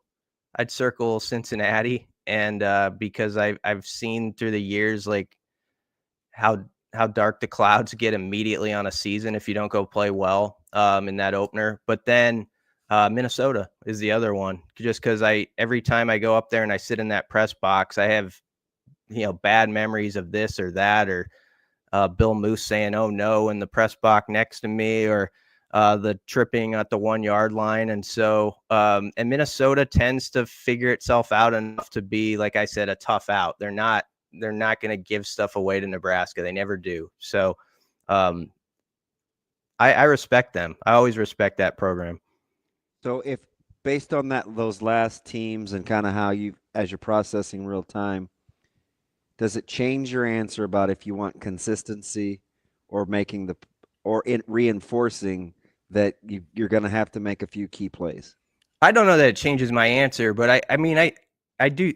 You do have to have that consistency that those other teams have, but I still think it's going to be these moments where there's those couple of plays where it's like, make it in the moment, and you can put this game on ice, or like I could go back to 2 years ago at Minnesota. That's a game, I guess, where you might just say, just be consistent to the finish line and you win it. But make one more play in that game. Have somebody do something special one more time and you win it. And so I don't know that it changes my answer, but it's a good scenario layout. Nebraska's got to get to that upper middle of this league and then work from there. And I think the opportunity is wide open for them to do it. Is there another team you guys would have thrown in there that I'm missing? Michigan State. Yeah, that's a critical game. Michigan State's going to be a team everybody talks over, or doesn't talk about as much as others on the schedule. When they get in the stadium, you'll look at them and be like, that's a tough. Be more than just about Chillis, doesn't it? But that kind of seems the narrative. That might be the inflection point. I think he's a good coach. I think there'll be a tough game. That's why Rule and these guys always say this league's hard. It's the games like that people look over and they're like, "Oh, coach, you'll take care of that one," or whatever. And it's like, no, it's not that simple. It's that's a type of game where you're in the whirlpool, all the next day. So they're a physical team, and they're going to look good on the field. Like, I thought that last year, UCLA, everyone's like down on them most of the year. They're scuffling. Before that game, you get down and you look at UCLA's roster. You're like, okay, lot of talent, a lot of 4-star, a lot of type of those guys out there. And the same with Michigan State. Was it unfair that I put Michigan kind of in that 4 or 5 spot? I think there's more unknowns there than we are giving them credit for. Yeah, I'm curious how that quarterback situation is going to develop. I like this. This could be I know some people probably wanted me to put them in the. I slotted them in that top 4 or 5 group. Do you like that Nebraska plays them earlier? I do. Yeah, I play them as early as possible because I think they're going to have to really reload, and they can because they've recruited well defensively. I think they'll miss Loveland. Get them early. Play them as early as possible. It's a big one. I mean, that environment. You're talking Ringling Brothers, Barnum, and wait, are they still in? Whatever circus is still functioning, it's going to be that one. Yeah. Set it up with that win at Arrowhead first, but yeah, that'll be a nuts. The place will be nuts for that one. So that's our guy Brian Christopherson, Husker 24/7. BC, appreciate the time as always. Yep, thanks guys. Thanks, Big. Hope you get a hot dog on the turn soon. All righty. Does processing those teams, that cluster, influence your answer that I asked? Which one did you? The consistency, or just be there and make the play? Oh, I'm not sure I've decided on an answer yet. It's hard. It depends on how you think they fit in that chunky middle. We'll talk to Kevin Sjuts, 10-11 News in Lincoln, coming up next. What's going through your mind? I was just ready to hit. I mean, I saw you threw a lot of breaking balls to being back before me, and you got a first pitch one, got to see it. So you kind of just hang over the plate, and I was able to execute and kind of drive it over the third baseman. So, Kevin, take us through that moment. I mean, what were you feeling as you made contact with the ball? Did it feel pretty good off the bat, or? Yeah, I mean, once I hit it, I just knew no one was going to get to the ball. So, I mean, it was definitely a great feeling, but obviously with a couple jitters up at the plate and stuff, but just taking deep breaths and settling down, just trusting myself and the team, and they have a lot of belief in me too. So, were you surprised he sent him around third? Yeah, I was a little. I got second. I saw him go, and I was like, uh-oh, and then the throw was pretty high, and thankfully it was safe. So that was pretty awesome. I mean, you guys went into the ninth inning there. You're trailing. It's a pretty pivotal game for you guys. You've lost them twice already this year. What was kind of the mindset going into that? Just do whatever you can to help the team. Just scrap your way on base. Just whatever you can. I mean, we had a couple HBPs, a couple hits, a couple walks, just stuff like that. Just whatever you can do to set up the inning, and just not try to do too much at the plate. Just kind of keep it simple. Just keep passing the line, and that's what we kind of did today, and it ended up working. So.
Aspirations can drive us.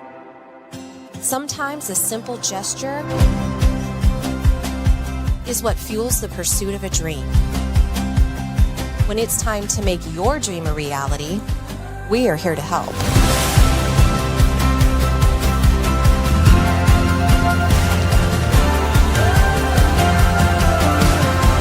Centris Federal Credit Union. We are where you are.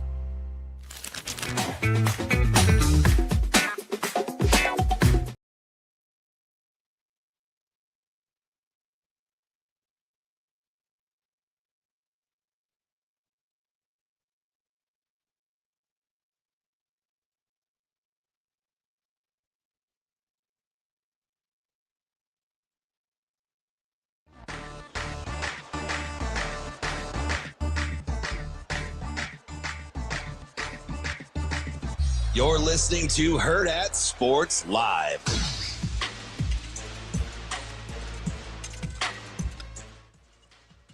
Halfway through the show here on Hurrdat Sports Live. That's DB. I'm Ravi. Lulla here at Hurrdat Sports Bar and Grill. We are joined now by Kevin Sjuts, our friend from 10-11 News in Lincoln. What's up, Kevin? Good morning. How are you, boys? Kev, so did you recover from last night? That was exciting. My goodness, that's a big one. And I was trying to think, outside of that, they needed a moment, right? This baseball team really needed a moment, and that was it. Gabe Swanson delivering.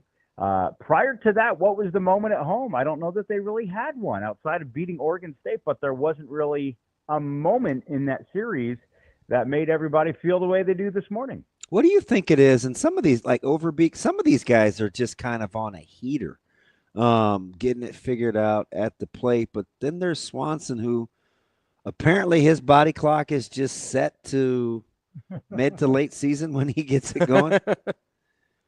He's just late in games, late in season. When the pressure is on, Gabe Swanson's at his best.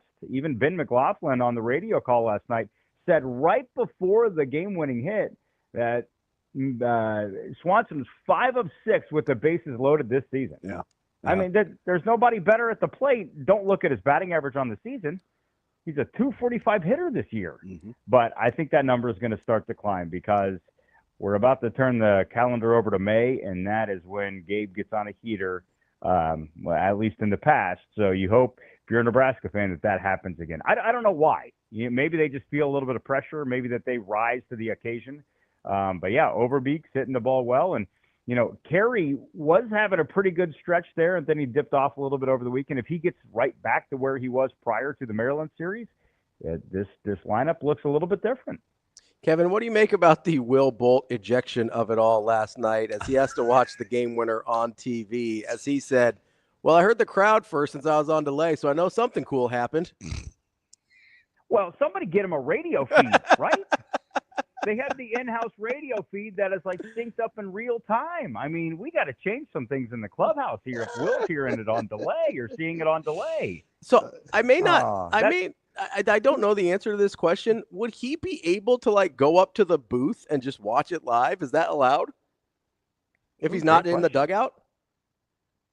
That is a good question. I don't know why you couldn't. Yeah. I mean, are they really following him? What's that? Are they really following him out to? Well, they're making sure he doesn't pull like a Bobby Valentine with the mustache and the glasses. Yeah, where are you going? Hey, where are you going when you're leaving? I don't know if they're going to follow him out. Well, now we need to go look up what are the technicalities of an ejection. Where must the ejected player or coach go? Because there seems to be nothing foul, in my opinion, of going up to the press box and watching, as long as you don't have like a radio or a walkie-talkie to start sending stuff down. He should call the game with Ben next time. That's right. Probably slip him some notes. We got to do this with the left-handed batter and one on. When Nebraska won in the Super Regional at Haymarket Park in 2005, true story. Alex Gordon was ejected from the clinching game to go to the CWS against Miami, and I remember when they were getting ready for that final out. Gordon was not in the clubhouse. He was in the concourse watching the game. He had been ejected earlier. And when they recorded the final out, he went sprinting down the stairs, hopped over the wall, and then ran onto the field so he could dogpile with his teammates. I remember seeing that. It's one of my favorite moments outside of the Gordon bomb that, hit the light pole about 30 feet up. And that was one of the most ridiculous hits I've ever seen in that ballpark. But, yeah, so his ejection – he was watching like the fans were watching in the final moments. All right, so we know what the schedule kind of holds for Nebraska down the stretch, but you got the cluster teams between Rutgers, Northwestern, I think Michigan State, right there at all kind of 9 and 12. I don't think Minnesota runs anybody down from behind, nor does Purdue. What do you think about catching Michigan, Indiana, or Penn State? How do you think Nebraska is kind of looking at this if they're going to make this run and kind of sneak in this cluster? Well, you got to just simply beat Minnesota and Purdue, and by beating them, just win the series. Again, don't look at the sweep. Just go 2 of 3 at minimum, and maybe you put yourself in position that, if you take Friday, Saturday, maybe you steal Sunday, and that's really going to help your cause. You just mentioned the teams that it's going to be harder to run down. One of them you mentioned, DB, was Michigan. Yeah. Well, guess who's left on the schedule too? And they play Michigan next weekend. And Michigan just has the 2 more conference wins that separate the two. That's right. So the cluster is by definition a cluster because you have just those ton of teams just right there, kind of jockeying for those final spots at the conference tournament. I think for Nebraska to just breathe a little easier, you have to focus on beating Minnesota and Purdue. If you happen to get Michigan, then you can maybe start to talk about jockeying for a little bit of seeding and positioning for the conference tournament. But I think it really all starts with this weekend. Nebraska can beat Minnesota. They can sweep Minnesota. I don't know if that's the goal because you never know how your pitching is going to shake out. But, yeah, just start with this weekend. If this weekend goes sour, man, you've put a lot of pressure on those final couple of Big Ten series. Minnesota's an interesting study, too, guys. Record overall, pretty similar to Nebraska. Yep. Doesn't have the RPI of Nebraska. Hasn't been challenged from a scheduling standpoint as hard as Nebraska. They've been so bad at home. They're 1-11 at home, which is just the most bizarre thing I've ever seen. I don't get Kevin, it. if I gave you 2 out of 3 for the next 3 series, would you take that, or are you holding out for some sweeps? No, I think you you're got to good. take it. Yeah, you got to take it. 2 out of 3 get you where you want to go. 2 out of 3. And if you start talking about needing to get 3 out of 3 with this group, I just think it creates a little bit of unneeded pressure on them. And it can be suffocating because you've given yourself no wiggle room. But I think right now, just go and win Friday. Win Friday. And if you can put Friday in your pocket, then you're just looking at take 1 of 2 for the remainder of the series. And I think that this team could really maybe do damage, Saturday, Sunday-wise, if they can start each of these series with a win. Kevin, I'm not even a meatloaf guy, but 2 out of 3 definitely ain't bad. Like, I just think you have to. I think I'll take it. And I was the guy that was talking. Well, it'd be nice to kind of get the brooms out sweep against Northwestern. Like, I'm to the point now, and I would have felt a little better if Dice and some of these guys would have had a little smoother outings. Timmerman's innings crept up a little bit. He threw 80 pitches over the weekend. I would feel a little bit better about a Sunday game if the arms weren't being stretched out as much as they are. But again, man, take your 2 out of 3 and keep it moving. They just need a Will Walsh 8-inning special, right? Wouldn't that be something? Just starts the series. He's capable. Hey, we talked about Gabe Swanson and the way that he plays late in the season. How about Will Walsh late in the season? Generally speaking, pretty good, and his experience should really help him out. And I think he's been able to run deep into games when he wants to, or when he's been able to, and he's got the experience factor. I think that his body seems to be in good shape. His arm still looks pretty live. So if they can get a deep game out of Will Walsh to try to save some of the pen for Saturday, Sunday, I just would love that setup for Nebraska. If you can get Will deep into a game, turn the ball over to Broderick, and man, he's been really good this year. He's fun to watch. Do you think anybody at the plate saw the ball against Broderick last night? No. Some of those, they're acting like it was coming out of the sun or something. Yeah, I that's just his stuff. They knew that's what they were getting when they signed him out of JUCO ball, and it took a while for fans to really get a sense of what this guy is capable of. But I think he's gotten better as the season has gone on, or maybe my appreciation of what he does on the mound has grown over the course of this season. Speaking of which, after Saturday, by the way, well done on the punt return. I love the eyes, locked and loaded, never a doubt. You mosey on over for volleyball. It's hard not to you get caught up in the moment, right? It's a circus environment. They're playing really, really well. They have a really good roster. You're thinking, oh, my gosh, are we really going to have a freshman set? Like, you start to allow yourself to wonder, did you have to kind of check yourself and think, this is preseason? Or are you like, heck no, man, this is Nebraska. I think they're going to be really good. Go DBK. Like, kind of how were you managing the carnival atmosphere on Saturday?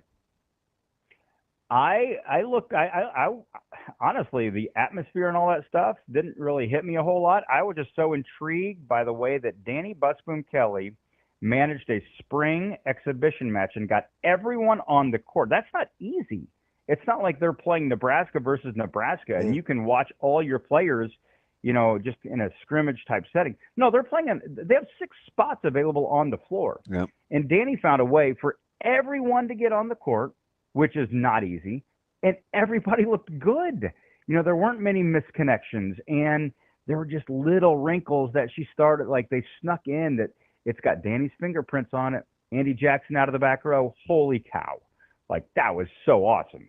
We haven't seen that before. Yeah. I think that may be Danny influenced. Harper Murray's topspin jump serve might be Danny influenced. So maybe some things that the fresh eyes that she brings that says, well, why aren't we doing that? Let's do that.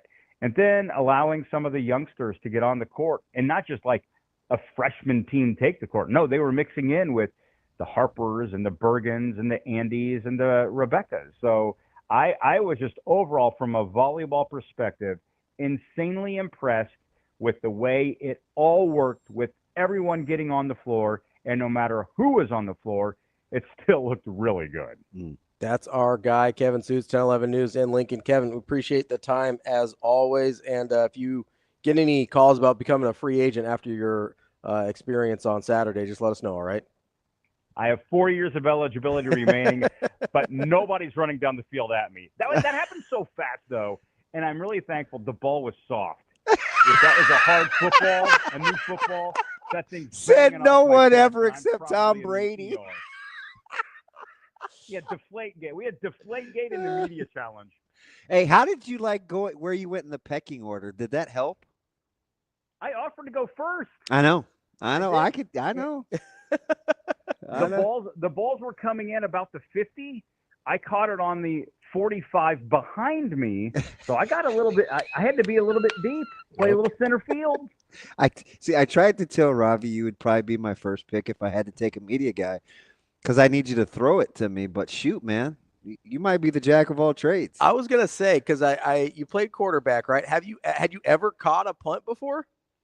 I had never caught a punt before in my life. See, that's crazy. Never. Outside of like with my boys in the backyard. Yeah. I mean, that's it. Yeah, I guarantee you those aren't like 4-6 hang time. Yeah, I think those are a little different. And there was that moment as it's coming down that I go, oh no. I just had to make sure you're in the right spot. If you're not in the right spot, you're kind of cooked. Yeah. But I was deep. I was deep enough that I felt like coming forward, I would be okay. If I had to take a step backwards, I am on my behind, and everybody inside the stadium's laughing at me. And that was the worst case scenario, and I just wanted to avoid worst case scenario. In 30 years, I have not figured out the wind in Memorial Stadium. It's weird, isn't it? It's just not. It is. You don't even pay attention to the flags. You just have to see the trajectory. You just have to track the ball, track the trajectory of the ball. I can't imagine kicking in that place. That's the thing. You look at the flags, like that's the worst thing you could do. Yep. The flag says it's blowing north, but you're on the field. You feel like it's going south. It's a total misnomer. Goofy. Yeah. Kevin, for sure. Appreciate it as always. Well done on Saturday. We'll talk to you again soon. Thanks for having me on, guys. Thanks, Kevin. We'll be back. More Hurrdat Sports Live coming up next.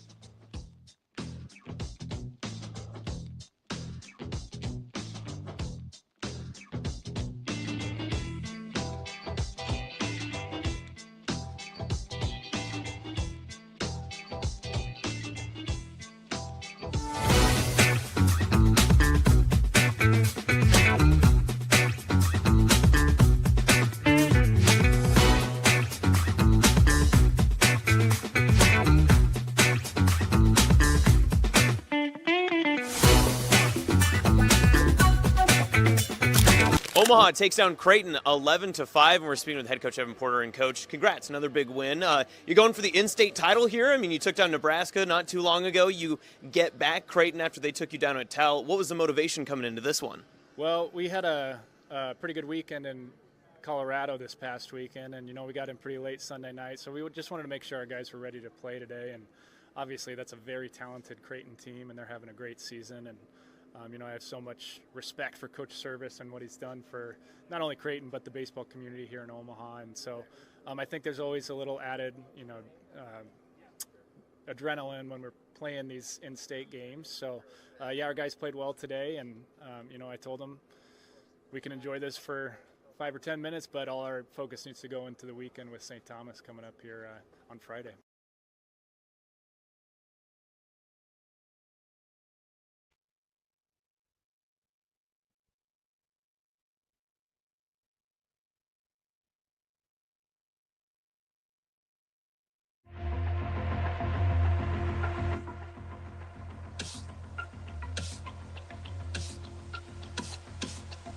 You're listening to Hurrdat Sports Live.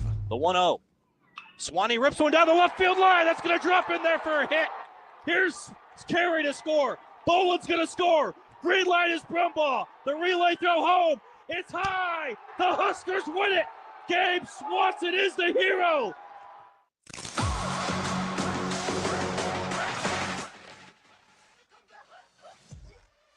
We're back here on Hurrdat Sports Live. That's DB. I'm Ravi. Lulla, reminding you that fraudsters are constantly seeking ways to obtain your personal information through text messages, emails, phone calls, phishing, all sorts of stuff. Knowledge is one of the best defenses you can have against them, and Centrus Federal Credit Union has you covered with the tools and resources you need to recognize scams, protect your accounts, and act quickly if necessary. Visit their member protection center at centrusfcu.org to learn all about the latest scams and how to safeguard yourself and your accounts. Centrus Federal Credit Union, federally insured by NCUA. DB, you got my brain working overtime here, which I don't like, about my bad. Your question to BC about consistency versus making more plays. And then you framed it to me a way off air that I wasn't thinking about it. You framed it to me in, okay, is Nebraska good enough to beat X team by just being consistent, by not beating themselves? Yeah. Is how you said it. And I thought about that and I go, that's not how I was thinking about it. Because the way I was thinking about it was, if I use last year as a baseline, would I prefer them to be more consistent or to make more plays? And I think the answer is different depending on how you frame it. Because the way you framed it, I take consistency. Because I look at it and I go, and we went through the teams sort of in the Big Ten, right? Now, I'll let you do the schedule first. So do the schedule exercise, and then I'll elaborate on why the standings. Why I picked the teams that I did. So the schedule, just who Nebraska's got, and we'll do Big Ten only. Michigan, I don't think Nebraska's good enough to just not beat themselves. Fair? Yeah, they don't have to. Yeah, they're gonna have to go make plays. Will that game come down to who makes more plays? I think yes. Okay. Michigan State, I think, could go either way. Hold. Okay. Maryland, yes. You can just not beat yourself. Be consistent, win that game. Okay. Minnesota, yes. Northwestern, yes. I don't know if I agree on Minnesota. So here's why I say Minnesota. Because I've been pounding the table for a decade now saying Nebraska's issue isn't a talent issue. And if I believe that to be true, I believe they're more talented than Minnesota. I believe they're more talented than Wisconsin and Iowa on any given year. Then consistency should be enough to beat those teams. Well, you have to look at the series, though, right? I understand that. And I think over the course of the series, Nebraska has not been consistent enough to beat Minnesota, to beat Iowa, to beat Wisconsin. Have they, in your opinion, have the games – I mean, last year, sure. But, I mean, Minnesota's been beating Nebraska. I understand that. And I think they've been doing it with worse players. Because they're up to 5 in a row, right? I believe so, yes. Well, started in 19. Yeah. So you have 19 through 23. Yeah, 5. And I think they've done it with worse players every time. I do. I look at the rosters. I look at the recruiting rankings. I look at transfer portal. I look at guys going to the NFL even. Minnesota doesn't put guys in the NFL. More than you think, especially in the secondary. Not a lot, though. Man, fudge. I'm just sitting there and I go, if Nebraska can just not beat themselves, they beat Minnesota. I don't know if I agree, but I will. Let's just say, for the sake of moving this along. We did a coin flip on Michigan State, so give me Minnesota. Okay. Northwestern, yes. Okay. Iowa, I think yes. I skipped ahead to my last yes.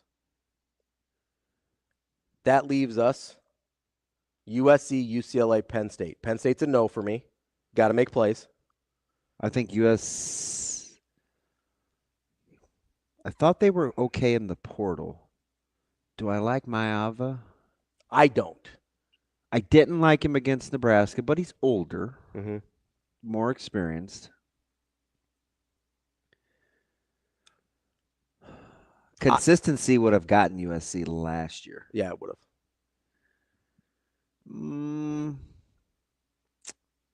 I think they're going to have to make some key plays. Okay. UCLA. It's a wild card. Yeah. I kind of put them in the Michigan State category. I don't really know. Okay, so that's a difficult exercise with just the schedule. Now, if you want to be Mr. Rogers and figure out who the people are in your neighborhood. Yeah. Consistency, is that move you ahead of Illinois? I guess it depends on how good you think Illinois was a year ago. Because I get it. People are in on Illinois this year. They are in on Illinois this year. Here's the thing. I think if you watch the game last year, and I'm not going to go deep history on this one because I do think the team has evolved more than like a Minnesota has. I think Minnesota kind of is just Minnesota, and Nebraska's really struggled with who Minnesota's been. Illinois has sort of evolved a little bit, I think. And in my opinion, Nebraska needed to make a few more plays last year to beat Illinois, and they didn't. So I have to put Illinois in the make plays category. Okay. It's fair. What about Rutgers? I think Rutgers is a don't beat yourself team. I think Rutgers is going to be better than we think. Maybe. And I hate that term because then people are like, oh, I told you. But I think Rutgers is this is a good roster, and I think I can see what Shiano's trying to do. Shiano's a good coach. I mean, I think Shiano's a good coach. I think you're going to have to make some plays. I think you'd have to make plays to move ahead of Rutgers. So it's interesting when you're talking about teams in your neighborhood, right? Because we're not talking about a head-to-head Well, you matchup. have to, yeah, because you have to make a move. So that's how you have to think of it. Right. No, but I mean, we're not talking about a head-to-head matchup anymore. We're talking about over the course of a season. So can you be consistent over the course of a season enough to move past Rutgers? I'll entertain that. You know what I mean? I like that. I'll take that. So like head-to-head, when we're doing the schedule, I look at it differently. I think if Nebraska can be consistent over the course of the season, they'll move ahead of Rutgers. Okay, let me ask it to you like this. Because I think the similar talent- to ISBC. Can Nebraska be who you think they are and have them move ahead of a team like – and ahead only matters if you preseason rankings, you'd put Rutgers ahead of Nebraska. Preseason rankings, I wouldn't, but historically over the last few years, I would. See, I might. I wouldn't, but I'm – Is Nebraska in your top 10 in the Big Ten? Yes. Ohio State? Yeah, I'm looking at it right now. Ohio State, Penn State, Oregon. That's 3. Yep. Let's say Illinois is good. Okay. That's 4. And I'll put Michigan. That's 5. Well, by default, you have to take Iowa. I don't think I do. Well, they always beat them. We're talking about this year. Okay. I mean, last year doesn't matter anymore. Okay. I think Nebraska's good this year. Okay. I'd probably put Nebraska about 6. They're definitely top 10. Ahead of Washington? Yep. Ahead of USC? Yep. Ahead of UCLA? Yep. Ahead of Indiana? I do. I think Indiana was smoke and mirrors last year. I like Nebraska's roster, and I wouldn't do that. Maybe I'm a homer. Got to be about 10 or 11, don't they? No. I'm not putting them any lower than 8. I got to give it some thought. I'm not putting them any lower than 8. You cannot talk me into any lower than 8. We need some NFL draft picks, bud. Yeah. They're not eligible yet. What do you want me to do? I don't make the rules. They're all young guys. No, I got you. Well, listen, you're going to see Barney and Dylan and a bunch of those guys in the NFL. It's just not their time yet. I mean, we're out here, right? It's where the magic happens. Speaking of the NFL draft, let's talk to our guy Ryan Roberts from A to Z Sports. See how this year's NFL draft went. That's DB. I'm Ravi Lulla. More Hurrdat Sports Live.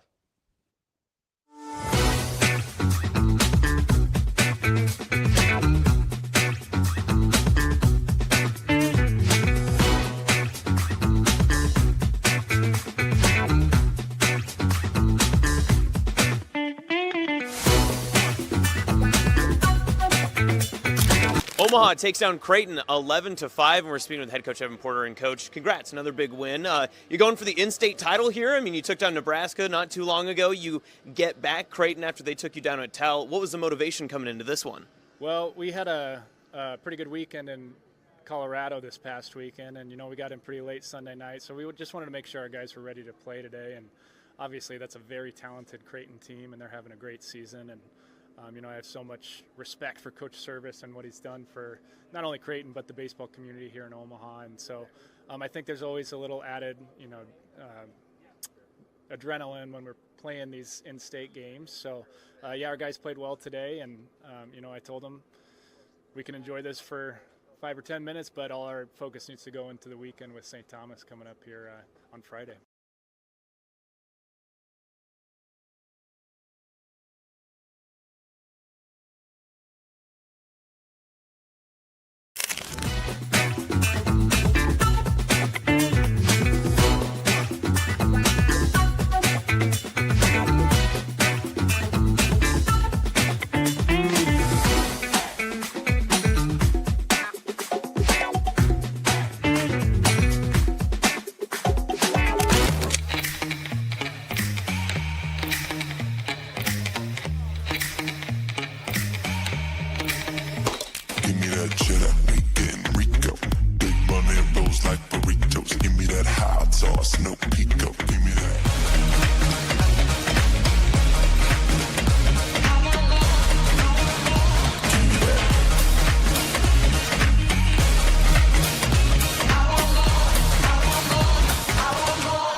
Welcome to Hurrdat Sports Live. All right. Let's get down to business, huh?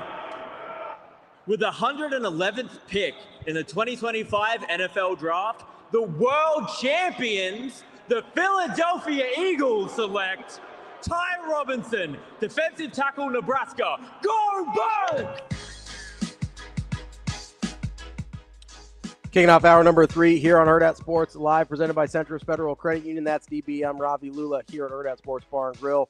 We are joined now by Ryan Roberts from A to Z Sports, covering the NFL Draft. Ryan, how are you this morning? I'm not too bad, guys. Not too bad. How are you? Just trying to recover. I'm a fan of the Keystone State. Unfortunately, it's Pittsburgh and not Philadelphia. I'm just trying to figure out how they keep pulling this off, where I feel like every year they're not stealing because it's in front of everybody, and I don't think you'd allow that to happen. But the way that they go through this process seems to be a heck of a lot different than everybody else. Yeah, I mean, I would put them in a bucket with like the Baltimore Ravens as well, and like some of the consistent winners in the NFL. And I feel like we always have a conversation of like, man, how does this team continue to just be a sustainable, good product every year? How are they always good? And it's just like, well, guys, I mean, at the end of the day, they don't force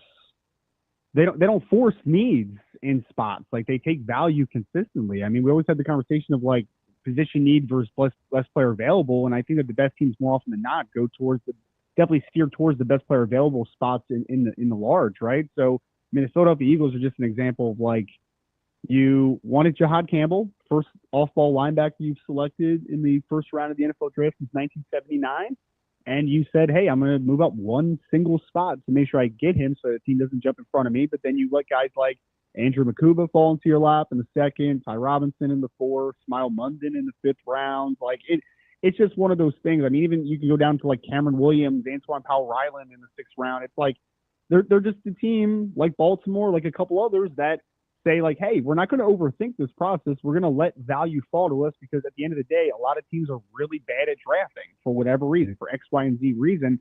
The Philadelphia Eagles are one of those, especially in recent years under Howie Roseman, where they're just like, hey, we're going to let other teams make mistakes and we're going to take advantage of them ultimately. And I think that's what they did in this draft for sure.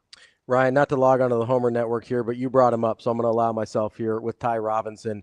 You say they kind of allow talent to follow them. Did you see, I know a lot of people talk to him maybe late second, early third for Ty Robinson. Did that feel like one where somebody more talented genuinely sort of fell to them? And what do you think about the fit with Ty Robinson in Philly?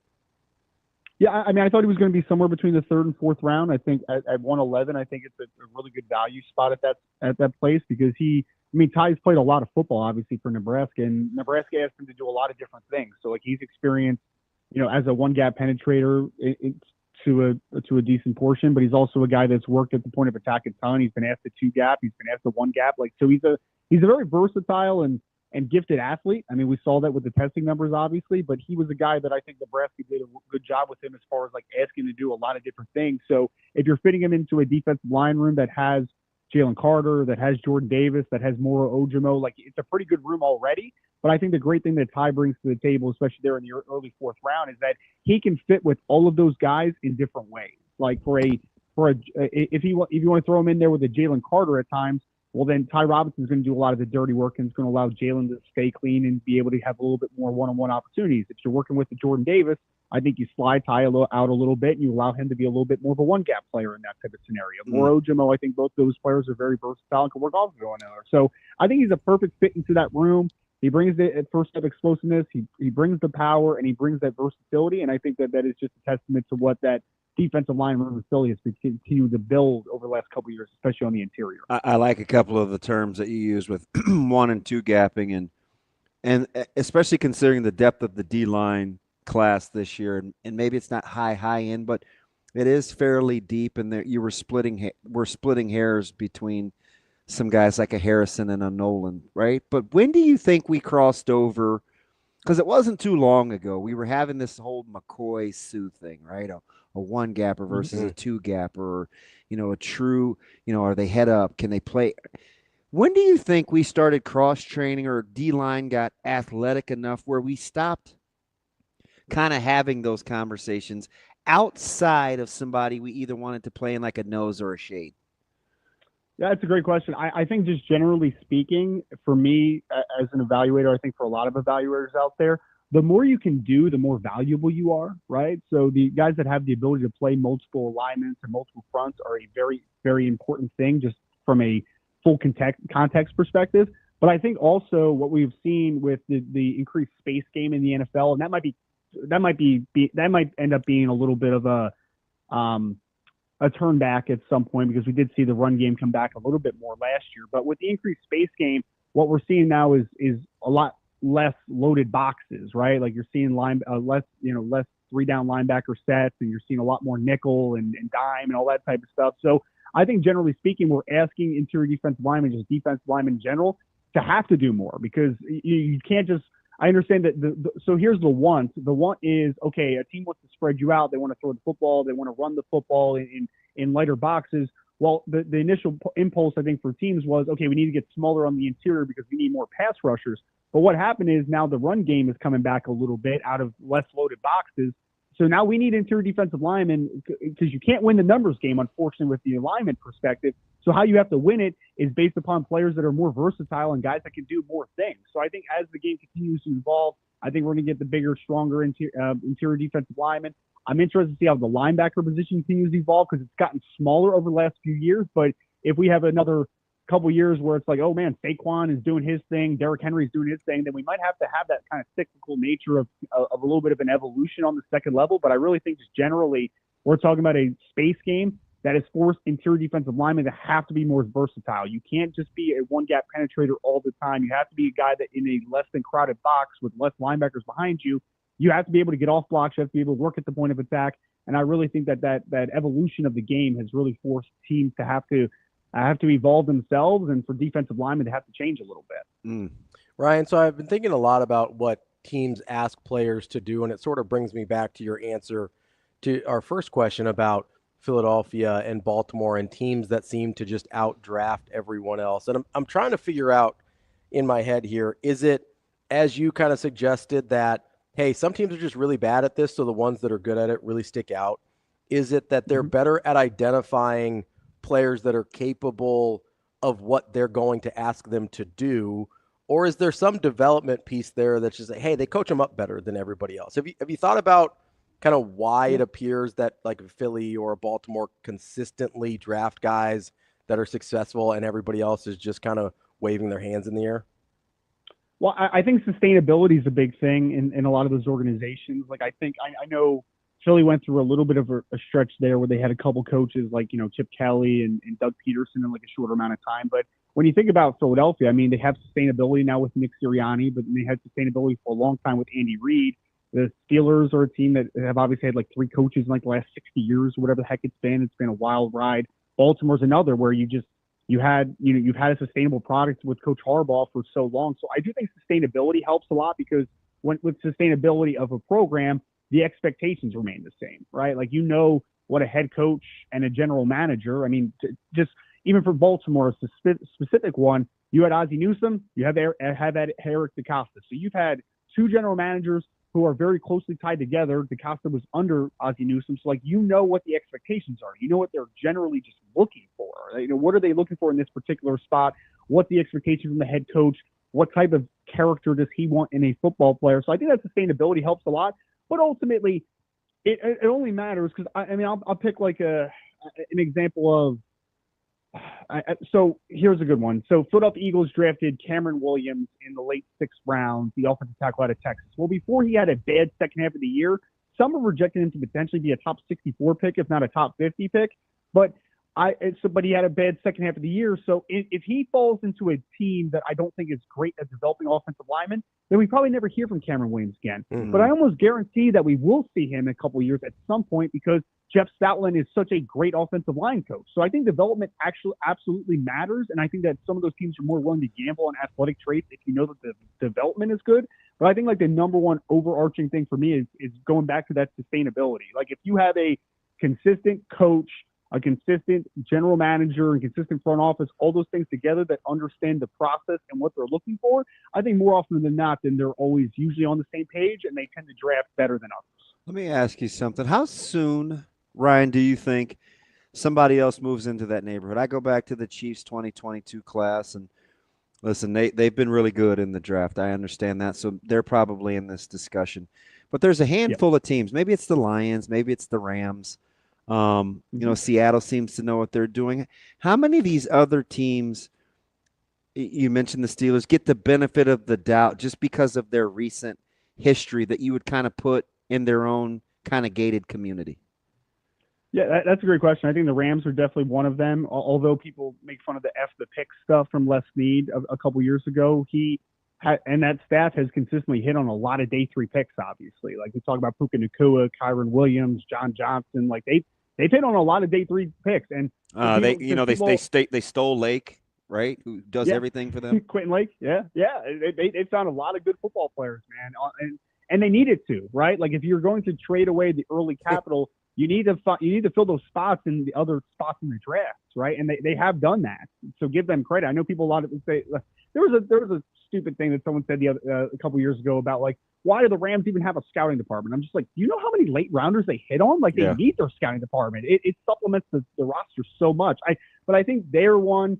I think a sneaky one is Tampa Bay. I mean, I think what Tampa Bay has done under Jason Light the last couple of years, they're drafting consistently very well, and I think they had another good draft this year as well. So there's a few of those teams definitely in that bucket. And I don't think that it's, when we talk about trending upward, the Los Angeles Rams have become a very consistent winner over the last couple of years, outside of the 1 year where everybody and their mother was hurt on the roster. The Tampa Bay Buccaneers have become a team now that is becoming a much more consistent winner the last few years from where they were previously. So I think that's obviously definitely interrelated. If you're able to build a good roster, you're able to draft well, I think that long-term stability is obviously going to be there. Ryan, how much discipline, Ryan, does it take when you're kind of evaluating the draft where you don't pit it against who they're competing with in their division, right? I look at the Raiders and I'm thinking, wow, that's a heck of a draft. But immediately I want to say, is that good enough to catch the Chiefs? Like, I should know better, but it's kind of intuitive or instinctive. Like, how much discipline does it take to eval on the fly and separate the two? That's a great question. I think and we've been doing this on our YouTube channel, actually, where we broke it down to divisions, right? And talking about draft grades. If you do want to kind of have that conversation of like comparing within your division, because in order to win a Super Bowl, you have to win your division, and then you have to take care of business when you get to the playoffs. And you want to be the best in your division first, hopefully, to be able to make that Super Bowl run. Like that should be your first and foremost obligation as a team.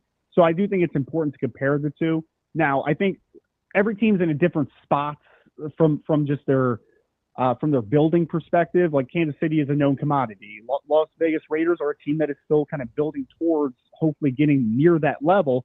But I do think that there is something to be said about when you're stacking it up against the Kansas City Chiefs, against the Los Angeles Chargers. You want to be able to close the gap. And I do think that but that gap isn't always so obvious in one particular draft. It's, wow, the Chiefs had a B+ draft. I had an A- draft for a couple years in a row where you're like, okay, you're steadily climbing. And you're hoping a team like the Raiders under Coach Carroll, even though I don't think Coach Carroll's going to be there for a long time, you do hope that the next couple years they just start hitting on more and more draft picks. And maybe they hit on one or two more guys a year than Kansas City hits on. And that's when you really start to steadily close the gap and you're developing players better. And then that's where you ultimately potentially make a move. So I think that is built over time. But I do think just in a vacuum, it's very important for us to not only understand that, like, hey, this is what this draft is to us. Now let's take it a step further and compare it to everybody else in the division, because that's obviously where growth is made. Ryan, how much, speaking of the AFC West, how much talking would I have to do to convince you that Amarion Hampton going to Harbaugh and the Chargers was one of the best picks of the draft? I mean, it's like one of those where even if you don't love the value, let's say, with Hampton at 22, I think ultimately you just kind of say, like, okay, that's fine, because I mean, what is Coach Harbaugh's identity, right? Like we saw it at Michigan and helped them win a national championship. He wants to run the football at a high clip, and it's not just one guy. It wasn't just Blake Corum; it was Donovan Edwards. Like they had a room that was just built off of being that style of a team. So even though you signed Najee Harris, who's a good back, he ran for 1,000 yards seemingly every single year with Pittsburgh, and just pretty consistent for the most part. But you wanted to make a strength even a higher strength, and so I think there is a fascinating conversation of like, do you want to make a strength, or do you want to kind of fill in the other gaps first? That's very interesting, but it steers into the ideology. Like for me, it's always like, I'll take an example of if the Philadelphia Eagles wanted to reach on a toolsy offensive lineman in the first or second round that maybe had a little bit of a boomer bust, I would be much more willing to accept that because of Coach Stoutland that I talked about earlier. If there's a talented defensive back that I know that they routinely get the most out of defensive backs, whatever team it is, I'm more willing to just kind of be patient and sit back and say like, hey, let's see how it works out. So for Coach Harbaugh, taking a running back and continuing to feed into what his ideology is as a coach and what he wants to create as a foundation of his program, I'm totally okay with that. It's just really, you want to see it match the identity, and I think that Marion Hampton definitely matches his identity for sure. It's kind of a strange year when I bring up this question, but worst to first, there was only one team that had 6 or more wins that was in last place. So the bad teams in the division were exceptionally bad. And I would assume that the Niners are probably the best candidate to go from worst to first, even though I think the Rams will be pretty salty. And, of course, Seattle is on the come, too. I want to look at the quarterbacks in that division. When you look at Stafford and, Sam Darnold, Kyler Murray, Brock Purdy. Yep. Rank the quarterbacks in that division, and can you do it without bringing up their coach?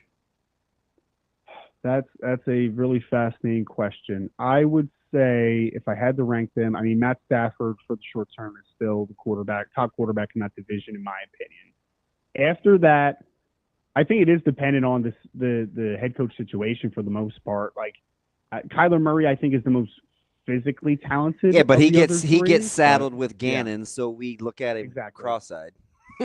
Yeah, I would still put even though I was saying Darnold had a great year last year with Kevin O'Connell, I would still put him number 4 just because he's had one season where you really saw it ultimately. So he's still a wait and see quarterback for me. I'd probably go Purdy 2. I would probably go Kyler Murray 3, and then I would probably go Darnold 4, just based upon kind of what you said. I think that Matt Stafford, whether he was in Detroit or whether he's with Sean McVay, who's a great offensive mind, I trust him a lot more because I just have a very long resume. So he would be number 1 on that list. After that, you can convince me team is 2, quarterback is 2, quarterback is 3. But I would be most comfortable with Purdy with a healthy roster with Kyle Shanahan at number 2. And then after that, it's Kyler Murray is kind of the wild card. He could be the best. He could be the second best in the division. He could be the worst in the division. Like I think there's a lot of realities that could exist with him. And then Darnold's not necessarily in a bad spot necessarily. I think Seattle has they have a couple good receivers, and I think there's some talent to work with there. But ultimately, you're still on a part of a young coaching staff there that is still relatively, inexperienced on the NFL level as far as like being an NFL head coach. And also, you're a first-year quarterback that was just really good with Kevin O'Connell for the most part, but also fell apart down the stretch, and he doesn't have Kevin O'Connell anymore. So I would probably have Darnold last just based upon the unknowns there. All right, so you got New England, Cleveland, Tennessee, Vegas, the Giants, the Bears, New Orleans, the Niners. You probably have to talk about relative to the division, but is the most improved or the most capable a different discussion than how big a move they can make in the division? It's a good question. I think that foundationally there is. I mean, there's definitely layers. The Bears appear to be the most improved, but that division for them to make a move is tough. Yeah, it's very tough. Yeah, I mean, Detroit, Green Bay, and Minnesota are all really good football teams. So yeah, I mean, I think yes, I think there's layers to it. Absolutely, I think that there's a world that the Chicago Bears are a much better football team this year, but they're still, a 9-8 football team. Like they're still good. They're still a pretty good team, but they're not quite the jump where you're like, hey, they're going to win 12 games potentially.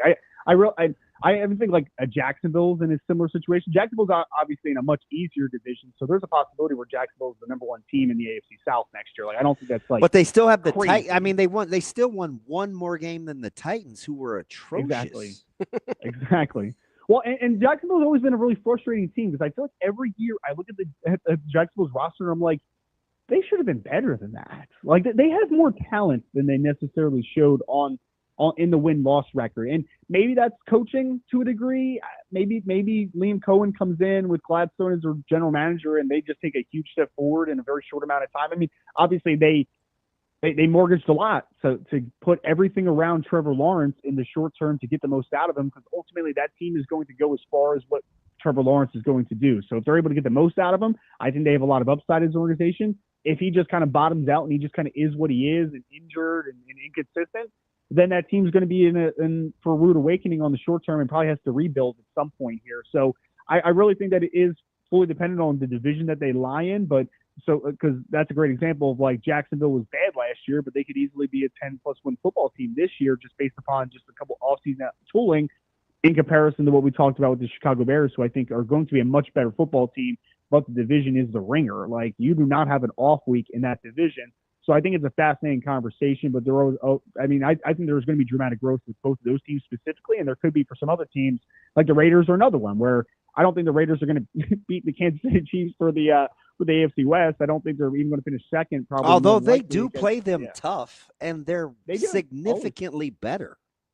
Yes, they are. But then even again, Denver Broncos showed a lot of promise last year, and it was Sean Payton in year 2, and then the Los Angeles Chargers are trending upward. So some of these divisions are crazy, man. Like they have to feel so bad sometimes. Like if I'm the Raiders, I'm like, hey man, can I just get transferred to the AFC South for a year or two and just kind of ease back into this thing a little bit? But so it's going to be fascinating to watch, but there definitely is layers to it. And I think that's important of like deep diving. Let's take a look at how the numbers have improved. Let's take a look at how the film has improved, because the raw record can lie to you. Like numbers can lie if you let them lie to you. That's why I think all the context needs to be considered. Yeah, my prime regression team is one that you've already mentioned during this segment, and it's the Denver Broncos.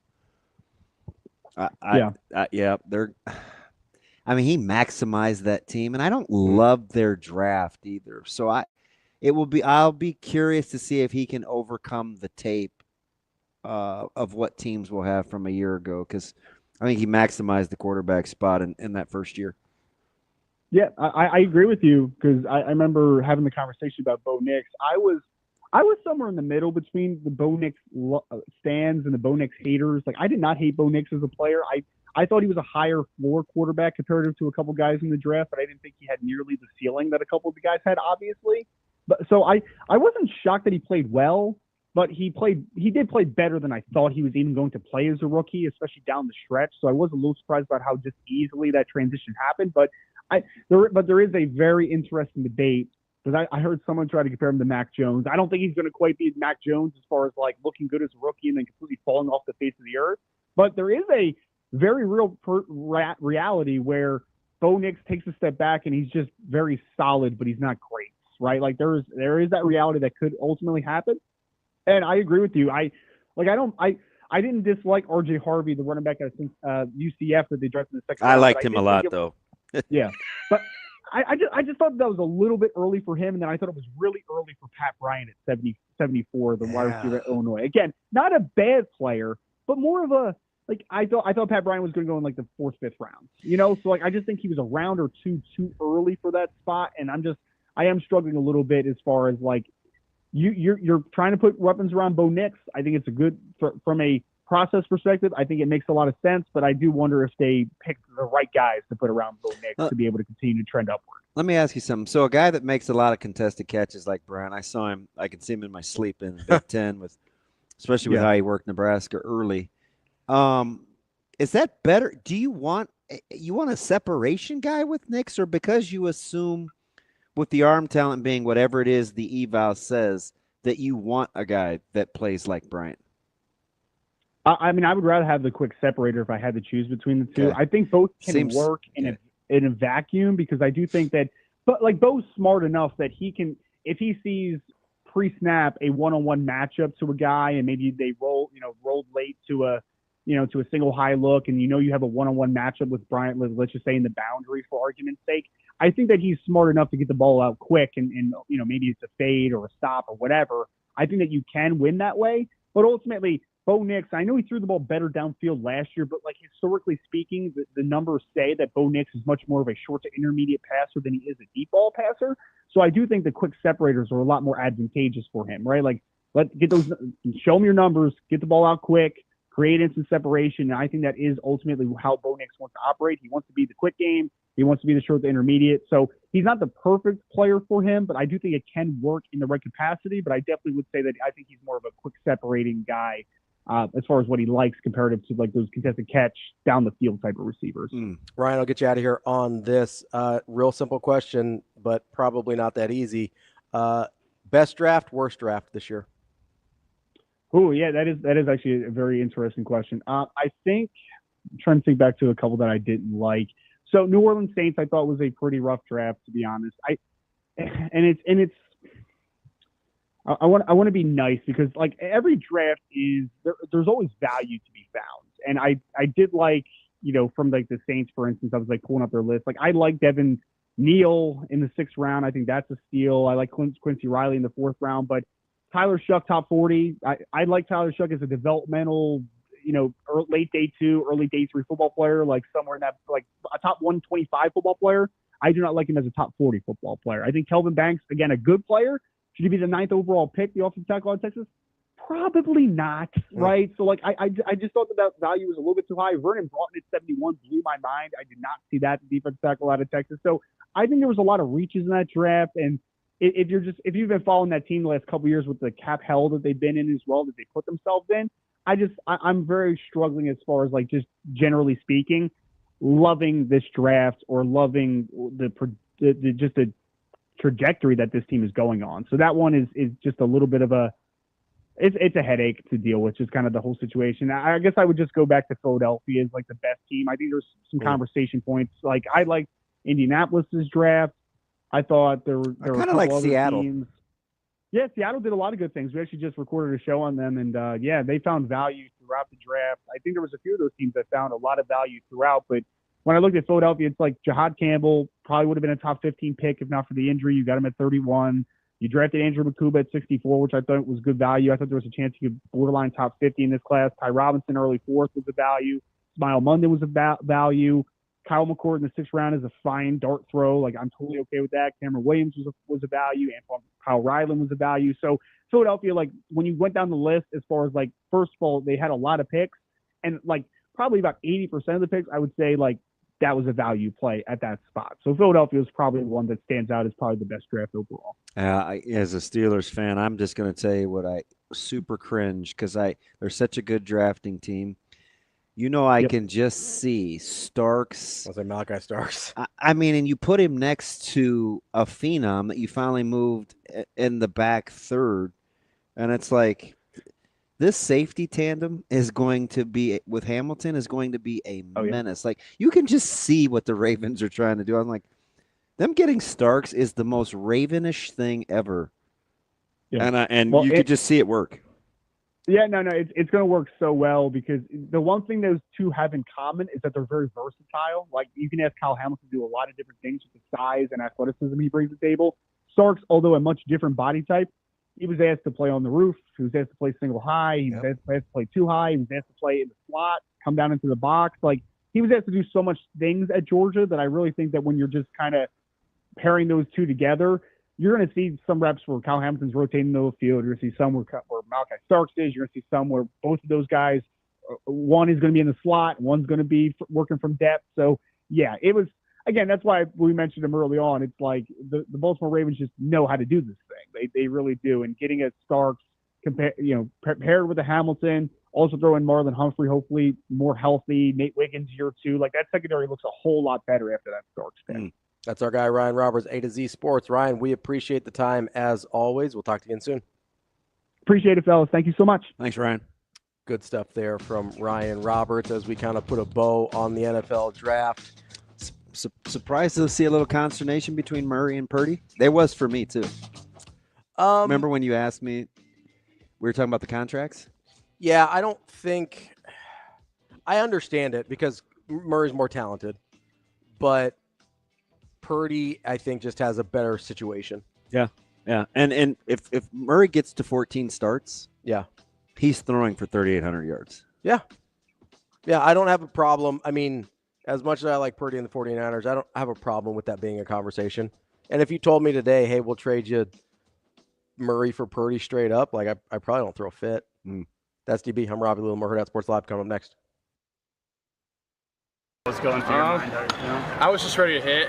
I mean, I saw you threw a lot of breaking balls to being back before me, and you got a first pitch one, you got to see it. So you kind of just hang over the plate, and I was able to execute and kind of drive it over his third baseman. So, Kind of take us through that moment. I mean, what were you feeling as you made contact with the ball? Did it feel pretty good off the bat, or? Yeah, I mean, once I hit it, I just knew no one was going to get to the ball.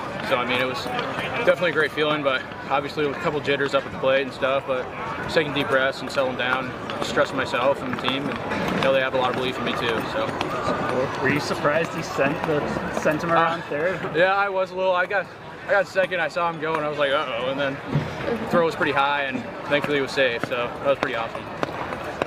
I mean, you guys went into the ninth inning there. You're trailing. It's a pretty pivotal game for you guys. You've lost them twice already this year. What was kind of the mindset going into that?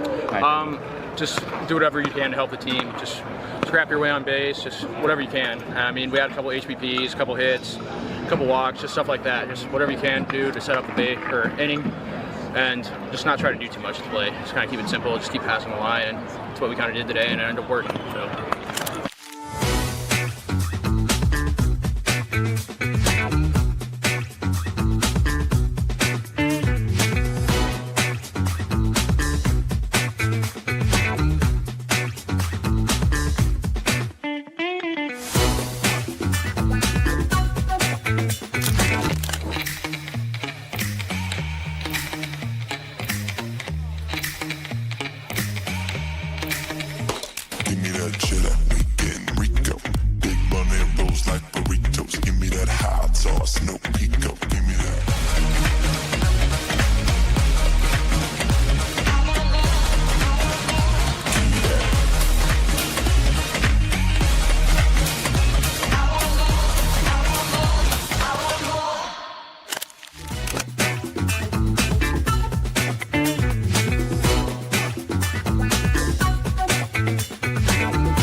Aspirations can drive us.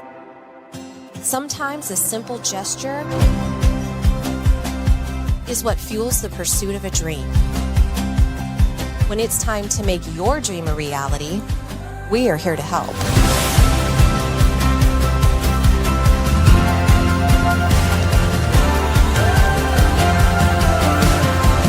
Centris Federal Credit Union.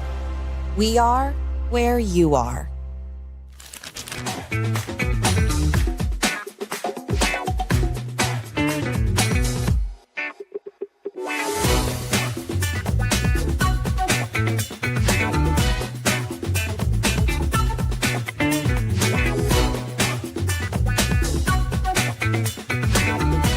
Coach Mark Manning, thank you so much for joining me today. It was an incredible season for your team. The best finish overall for the NCAAs with a runner-up. Just what went into this season to make it so successful for you?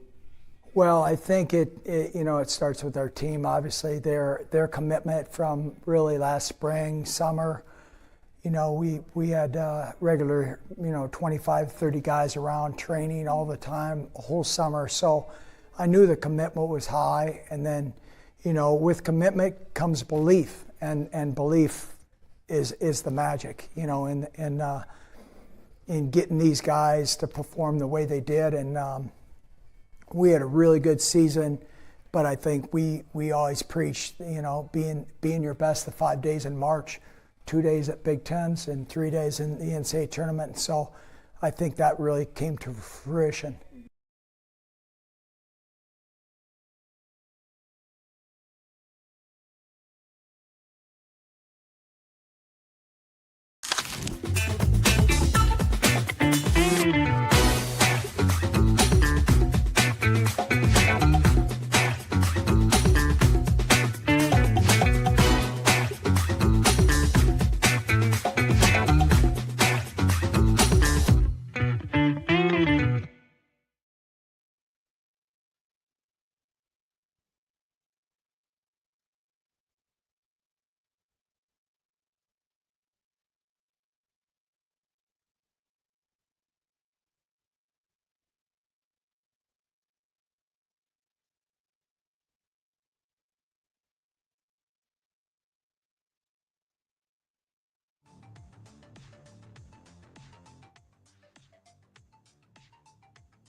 You're listening to Hurrdat Sports Live.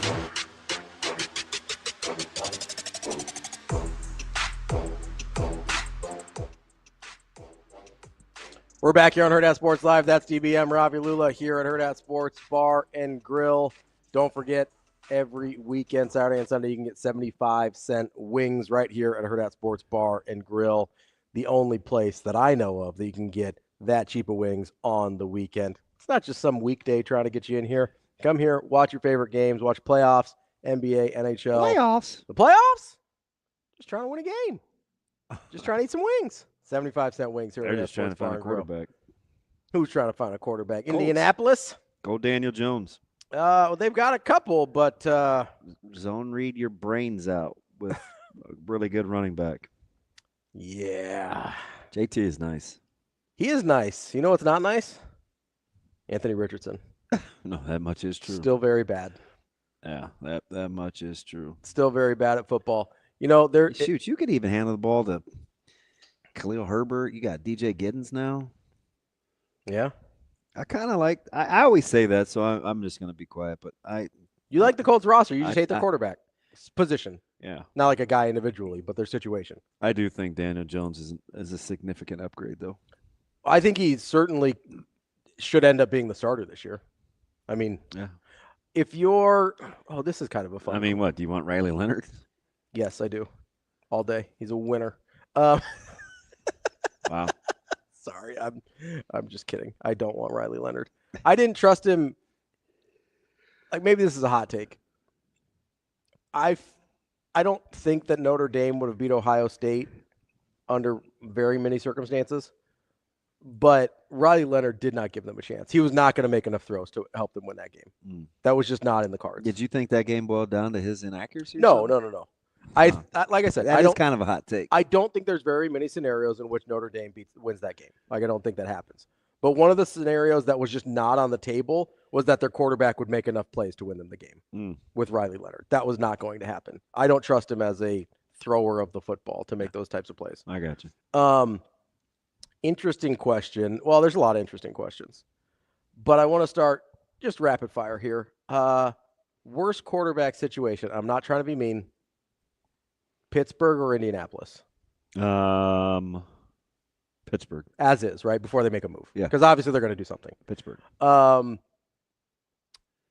Giants or Indianapolis?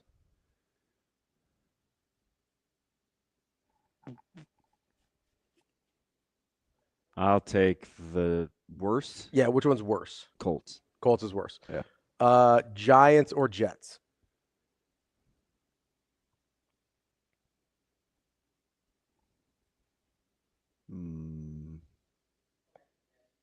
Jets. Jets is options. worst? More options, yeah. Okay. More options in the Meadowlands. Not to be mean. Cleveland or Pittsburgh? A lot of options in Pittsburgh, not a lot of good, or in Cleveland, not a lot of good ones. I still would start by saying Deshaun Watson is better than Mason Rudolph. Yeah, he's not going to play though because he's got the Achilles. Yeah, at all? I don't think so. I don't know. I don't think so. I'm operating under your assumption that he's out, that he's not playing because I think they'll put him on the injury I list. still would probably take Cleveland. Mason Rudolph can't be your starter. There's more options. Yeah, he just can't be your starter. You could have Kenny Pickett back if you want him.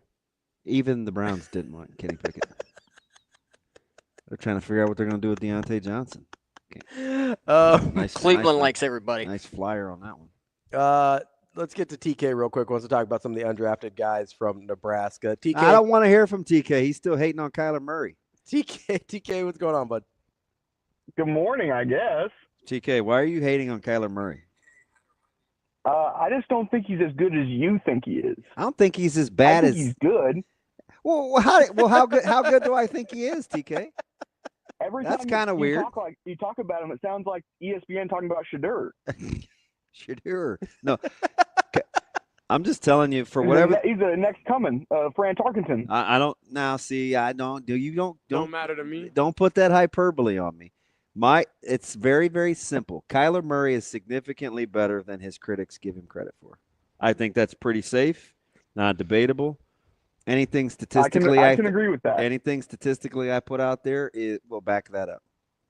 And we What just would we you just give we just asked a from the neutral Steelers third. to We get just shoot. I wish he was in Pittsburgh. Especially him with Tomlin. I would love that. I don't know. You get him a real running game? Yeah, that would. I mean, and I think Pittsburgh.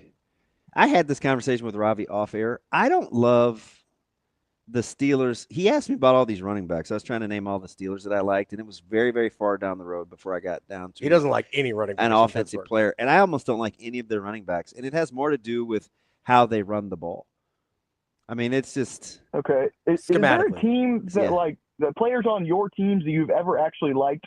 Because every time we have this discussion about like, you know, who's your favorite Dodger or who's your favorite Pittsburgh Steeler, it takes you a while to think of one, but you can pop off. Oh, I hate this Laker. Yeah. So you know, I hated this Dodger. So the favorite is a hard discussion, but there's lots of guys that I'm a huge Rod Woodson guy. I love Jack Lambert. I love Greg Lloyd. I love Mel Blount. I like Louis Lips. I like Ben Roethlisberger. I love Troy Polamalu. I love Ike Taylor. The love is easy. I love Clayton Kershaw. I love Pedro Guerrero. I love Fernando Valenzuela. It's easy to talk about guys that I don't like because they are kind of fewer and far between than you'd give me credit for. But they're very high. The ones you don't like are often very high profile. Yeah, like you can't. I think that's why it sticks out. You like a lot of you dislike a lot of the high profile guys. I mean, and LeBron's pretty popular. That's right? what I mean. Yeah. So it's easy Yeah. when I say I don't like him. It's just like the guys that you don't and your like are teams just do very. have a propensity to get people you don't like. They do. And I'll gut it for a while. Like I rode with Le'Veon Bell, and I hated that guy since college. So, I mean. You don't like taking 18 steps before you hit the line of scrimmage? Man, that style ruined running backs for like 3 years. It did. It takes a certain kind of guy to do that. Leave it to him. Don't anybody else try to do that. And for 3 years, I watched guys try to mimic that style. Nope. That's kind of how I feel about Steph Curry. It's like, hey, he's special. You're not. Knock it off. Yeah, I would agree. Oh. I would agree. Yeah. Like a lot of people Okay, tried so- to emulate what he does. So, Mike, I got a question. Okay. Who is the most likely person out of the Nebraska? Since all the undrafted free agent stuff is done, Josh who's Bullock. the most likely person to be around long enough to get their pension plan from the NFL? Bullock. And why is it John Bullock? Because John Bullock is very multiple. He's gone to a very stable franchise that has a very good eye for talent, and his competitive stamina is at a high, high level. Him landing in Tampa was about as good a spot for a player, number one, because of how they think of Nebraska guys and how the Nebraska guys have had success in that franchise. They knew what they were looking for from a competitive standpoint when they brought Bullock in. Like, he's already going to camp. I got to go Nash. Robbie, you have anybody different? I like Nash. Nash is a good pull because he's a Raven. Yeah. I think he's good. I think without the injuries, he probably gets drafted. And again, franchise matters. He's going to do what they need him to do. Yeah, I'm going to go Nash. Another guy with tremendous competitive stamina. He can play hard for a long time. You could legitimately make an argument for. So. Yeah, those are my guys. Yeah, you're probably right. Yeah. I'd say it's one of those two. And you know my affinity for Okay, Bullock. DB, let's make some money. I got a house loan now. I got to pay off. Let's go. All right, I'm on it. I'll start looking immediately. DK, appreciate Bye, guys. Have a good day. Appreciate the call, man. Have a good one. All right, if we're gonna do bet on it, I know you're looking at ones for TK. Let's talk about something that's taking the internet by storm and what we're gonna bet on here. Okay. 100 people. Oh no. Or one gorilla. What are you betting on? Just a regular old big silverback? Yeah, just give me it. Just normal silverback, which obviously very powerful. Stamina's not great. Endurance might be an issue with the silverback. Yeah. 100 people or one gorilla. The people have been clamoring for us to talk about this. I got like 4 comments in a row, and Rico texted me, He goes, if you guys don't talk about the 100 versus 1 gorilla thing, I will fight you. So I think that he thinks he could win against me, but I don't think that's true. I'm probably. Oh, he just wanted to use the graphic. That's what Rico wanted. Look at that. What did he do? Look at the lower third that Rico just put up. Dude is wild. Like, what is wrong with him? I'm probably gonna take. I mean, what's a silverback's bite pressure? It's like 1,300 pounds per square inch, right? It's up there, and I don't even know if it's about bite pressure. I think blunt force is going to kill most of the people. Okay, but hang on though. Yeah. So there's some strategy involved here. 1,300. How'd you know on the dot what their bite pressure was? Because I've like looked it up. I have a thing for silverbacks. Yeah, I am sort of fascinated by them. Yeah, I have a thing for them. So it is twice as strong as the bite of a lion. So here's the thing. And those things are like 3 inches. They're incisors. It's just what happens every time. Now, I've been jumped before, and this is always what happens. Mm-hmm. Now, I had a couple of other guys with me. The first handful of guys are always reluctant. When you're of the jumpers? Yes. Okay. They're always reluctant to be the first one to go. Mm-hmm. So who's volunteering? Like it's gonna cost you 15 guys right off the bat. 100%. There will be fatalities. Like 15 of you aren't gonna make it. Even if you win, there will be fatalities. Like that's at a minimum. Yeah, you kind of have to have like a Hunger Games thing, like a volunteer's tribute to be one of the first 15. Like I'm dead serious. No, I agree. I was thinking first 25. Okay. It's a chunk. You're losing a chunk immediately. I'm gonna be honest, man. Yeah. I think I got to take the silverback. So I think it's a lot of people are like, okay, which 100 people are you getting? And that does matter. What I think matters more is strategy. You know, so okay. Here's the thing. Mm-hmm. Like clearly, Shane's would have a much better chance than DB's. Okay, so having said that, in what world? There's no. In what? As the first 15, maybe. Humor me. Let's say first 25. Let's say they're all Scott Halls. Okay. Or Brock Lesnar's. See, I don't want to block Brock Lesnar. Or John Jones. Maybe a John Jones. Okay. This is why I think strategy matters. I'll let you go. Let's say they're all John Jones. Okay. The level on which bones break is still relatively similar. Sure. So it's not so much about fighting style as much as what can you endure. Yes. When you fight things that are that powerful, everything's breaking regardless of who you are. True. I agree. Here's why I think strategy matters. Because you're right. The bones break the same. The bite force doesn't change, right? All that's the same. So here's what you have to do is you have to go against the silverback's weaknesses. As I mentioned, endurance. You have to be willing to sacrifice 15 to 25 guys that are going to get murked, by the way. You have to be willing. Those 15 to 25 guys, their sole job is to tire that gorilla out. You have to get him tired while he's killing your first 15 to 25 guys. So the next 75 have a chance in his weakened state. So here's the thing. Yes. There's no weapons. Yes. So what are you punching him? Yeah, so here's the thing. You kicking him in the head? Like, what are we doing? Apparently, I've done a little research on this. Punch him in the privates? Apparently, they've got in sort of their midsection, so below the little softy part where below the barrel chest. Yeah. They've got some exposed organs, and I guess the necks are a little vulnerable. Yeah, good luck getting there. That's why you got to tire him out. Okay. So what do you think? He's going to sleep?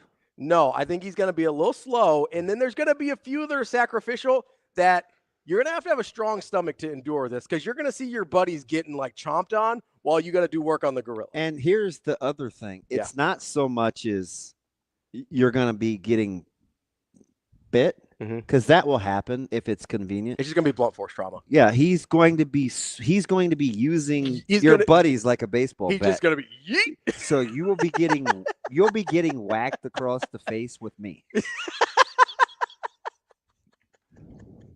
Well, and it can move too. I mean, it can move like That's what I'm in- saying. in Like, the oh, 100 tire him out. Like, my man's just going to lay down and take a nap. No, he's in survival mode. Listen, I'm saying the first like 15, 25 guys, I need them to be runners. How quickly is it going to take him to annihilate 30 people? 30 people is going to happen pretty fast. Okay, less than 4 or 5 minutes? Yeah. He ain't getting that tired. No, they're like cheetahs, man. They don't have good endurance. They don't have to sprint, though. That's why I need runners. That's the misnomer. That's why I need runners in my first 30. That's why I need runners. So they're pretty smart, right? They're just not going to chase you. They're going to wait for you. You got to to be get close him to chase. Okay. You got to get him to chase. Well, is it a neutral site? I mean, he's not defending like his home or anything like Yeah, that. neutral site. It's like we're in the Coliseum. We're taking him to Rome. Neutral site. I like that's a good question. He's not in his home turf. He's not like defending his ground. He's not defending his family. He's not doing anything like that. You don't have any extra motivation on the Gorillas. That's a good question, Shane. Thank you. Did you see Tarzan? Which one? The most recent. Is that the one with yeah, I think so. Oh boy, who's the red-haired lady that you like that was his boo? I don't know, we're gonna look up Tarzan movie real quick. We'll see what happens. Not 1999. She's popular. 2016? The Legend of Tarzan? Yeah. That sounds right. We'll find it here. What is her name? Margot Robbie? Yeah. Oh, is she redhead in that one? Yes. I did not see that one. Yeah. Then. Yeah, I don't remember that. Did you see what the gorilla did to him? Well, that's a movie. It very, very realistic, though. That's how those guys get it in. It's fictional. It's a fictional film. He's a pretty strong dude. Yeah, it's only one of them, though. Give me why would Austin use Verzal? I'm whooping Verzal. Who cares? Like, why would you use that as an who? What the flip is Verzal? I'm also not making any. I'm not making any like illusions that 100 of me do anything. 100 of me are getting murdered immediately by a gorilla. I just want to make that clear. I just think we're missing the point about. I'm like the gorilla team GM, right? I'm not actually in the fight here. I'm just trying to find the right guys. Conflicted. He says, give him Ty Nash and some Sues, a couple of Dudley boys, Hardy boys, some 85 Bears. Them guys' bones are still breaking immediately. So you are going to need some big guys at some point, but I need runners in my first wave, right? So I need runners immediately. Then I need some kind of hybrid, and I need the big boys to finish him off when he's tired. That's my strategy. I'm not saying it's going to work, but that's your best shot. That's your best opportunity. Read our DJ fan. Oh, no. So childish. He says, would Shador fight the gorilla or ask it to be in a music video? What is wrong with us? T-Mac says the gorilla would get slippery with all the blood. He's not wrong. Do you know how I would probably die? How's that? My skull being fractured by hitting you. Probably, yes. He's going to grab you by the feet. He's and going swing to you. swing me very hard, and it's going to hurt me and he's going to take like it is. 10 of you out at one time. No, there's zero question. And I don't care how tough I think I am. Yeah, something's breaking. Oh, for immediately. sure. Yeah. So if he's swinging you, there better be 10 guys jumping on him right at that point. And whatever their stuff is breaking too. See, that's where you got to get. So maybe it's about pain threshold.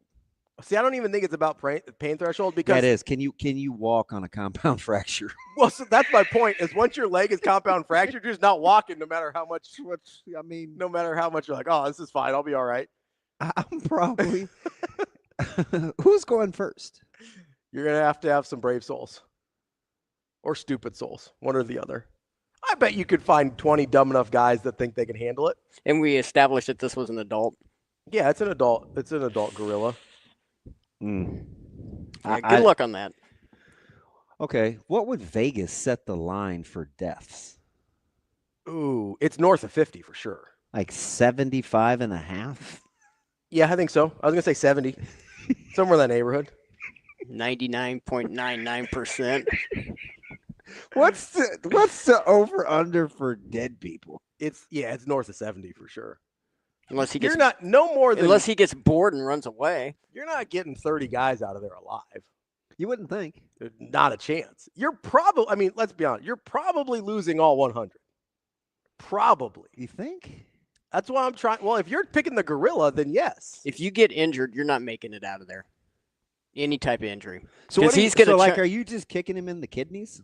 I think that's You got have be. to understand the plan of attack. That's what I mean. That's what I'm saying. You Strategy is have to important. punch hard enough. Yes, you got to do the exposed area, kind of in the torso, and then once he's kind of a little vulnerable, then you got to go for the neck. Also, because he isn't going to stop. Here's the gross part. Rico said he leaves one guy alive to tell the story.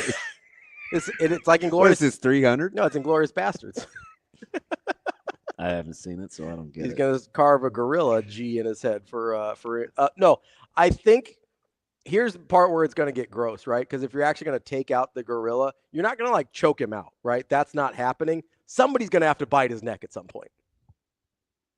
Like somebody's going to have to try and bite his neck.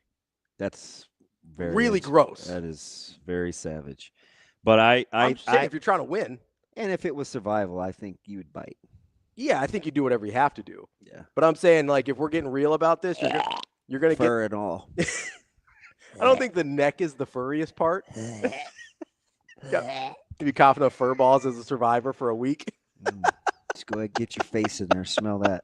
You like that, huh? The smells are going to be atrocious in there because people are definitely pooping themselves. Yeah, like what's the total on dead bodies? No, it's north of 70. Without a It'd doubt. be like Stand By Me. Want to see a lot of dead bodies? You want to see a dead body.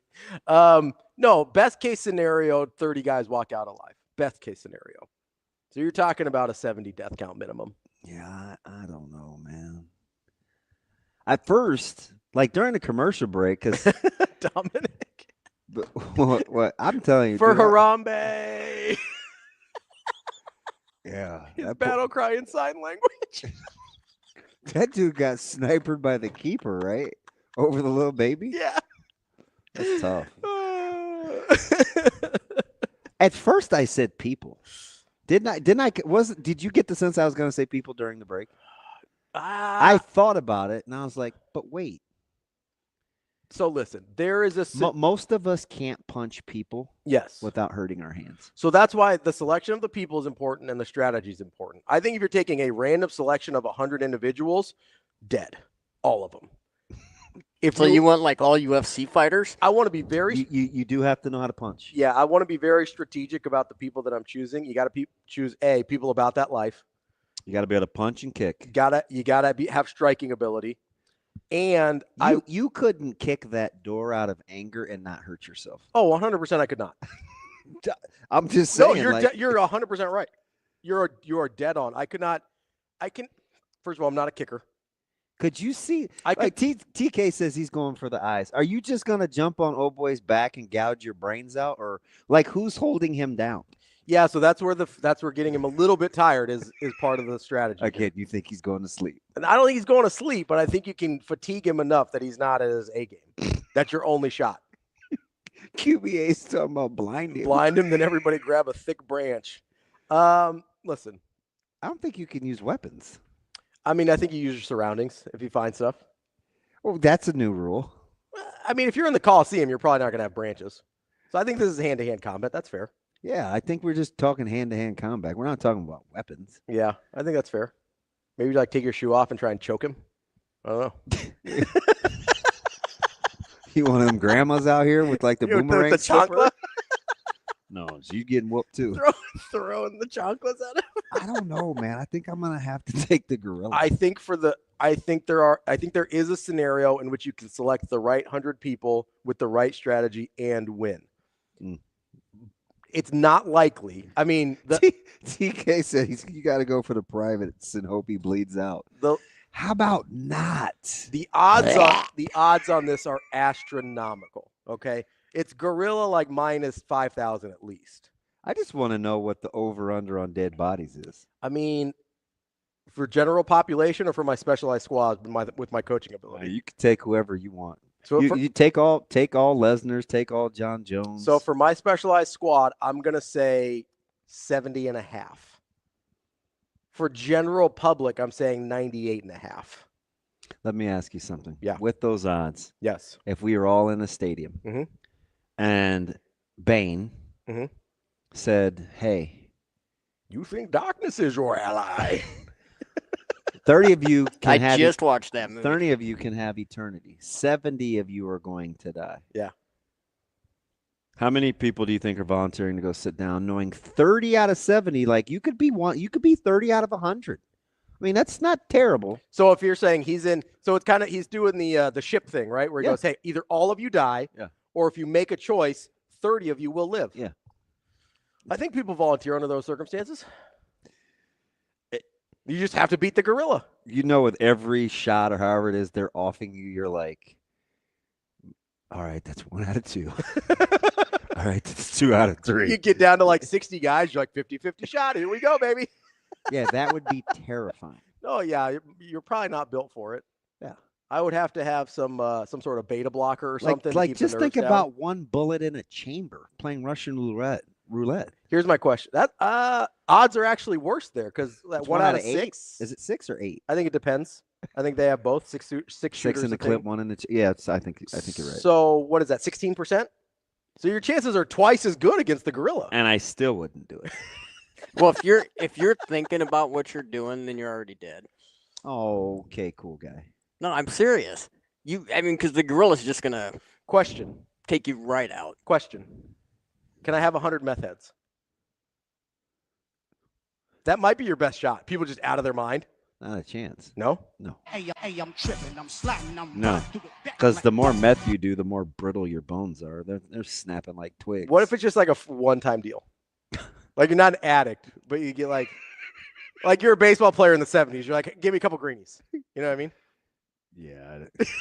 The more I think about, I started out as a people person. I think I'm. That's not true. I think I'm in on the silverback. I don't think anybody's ever called you a people person. Yeah. Ain't too bad.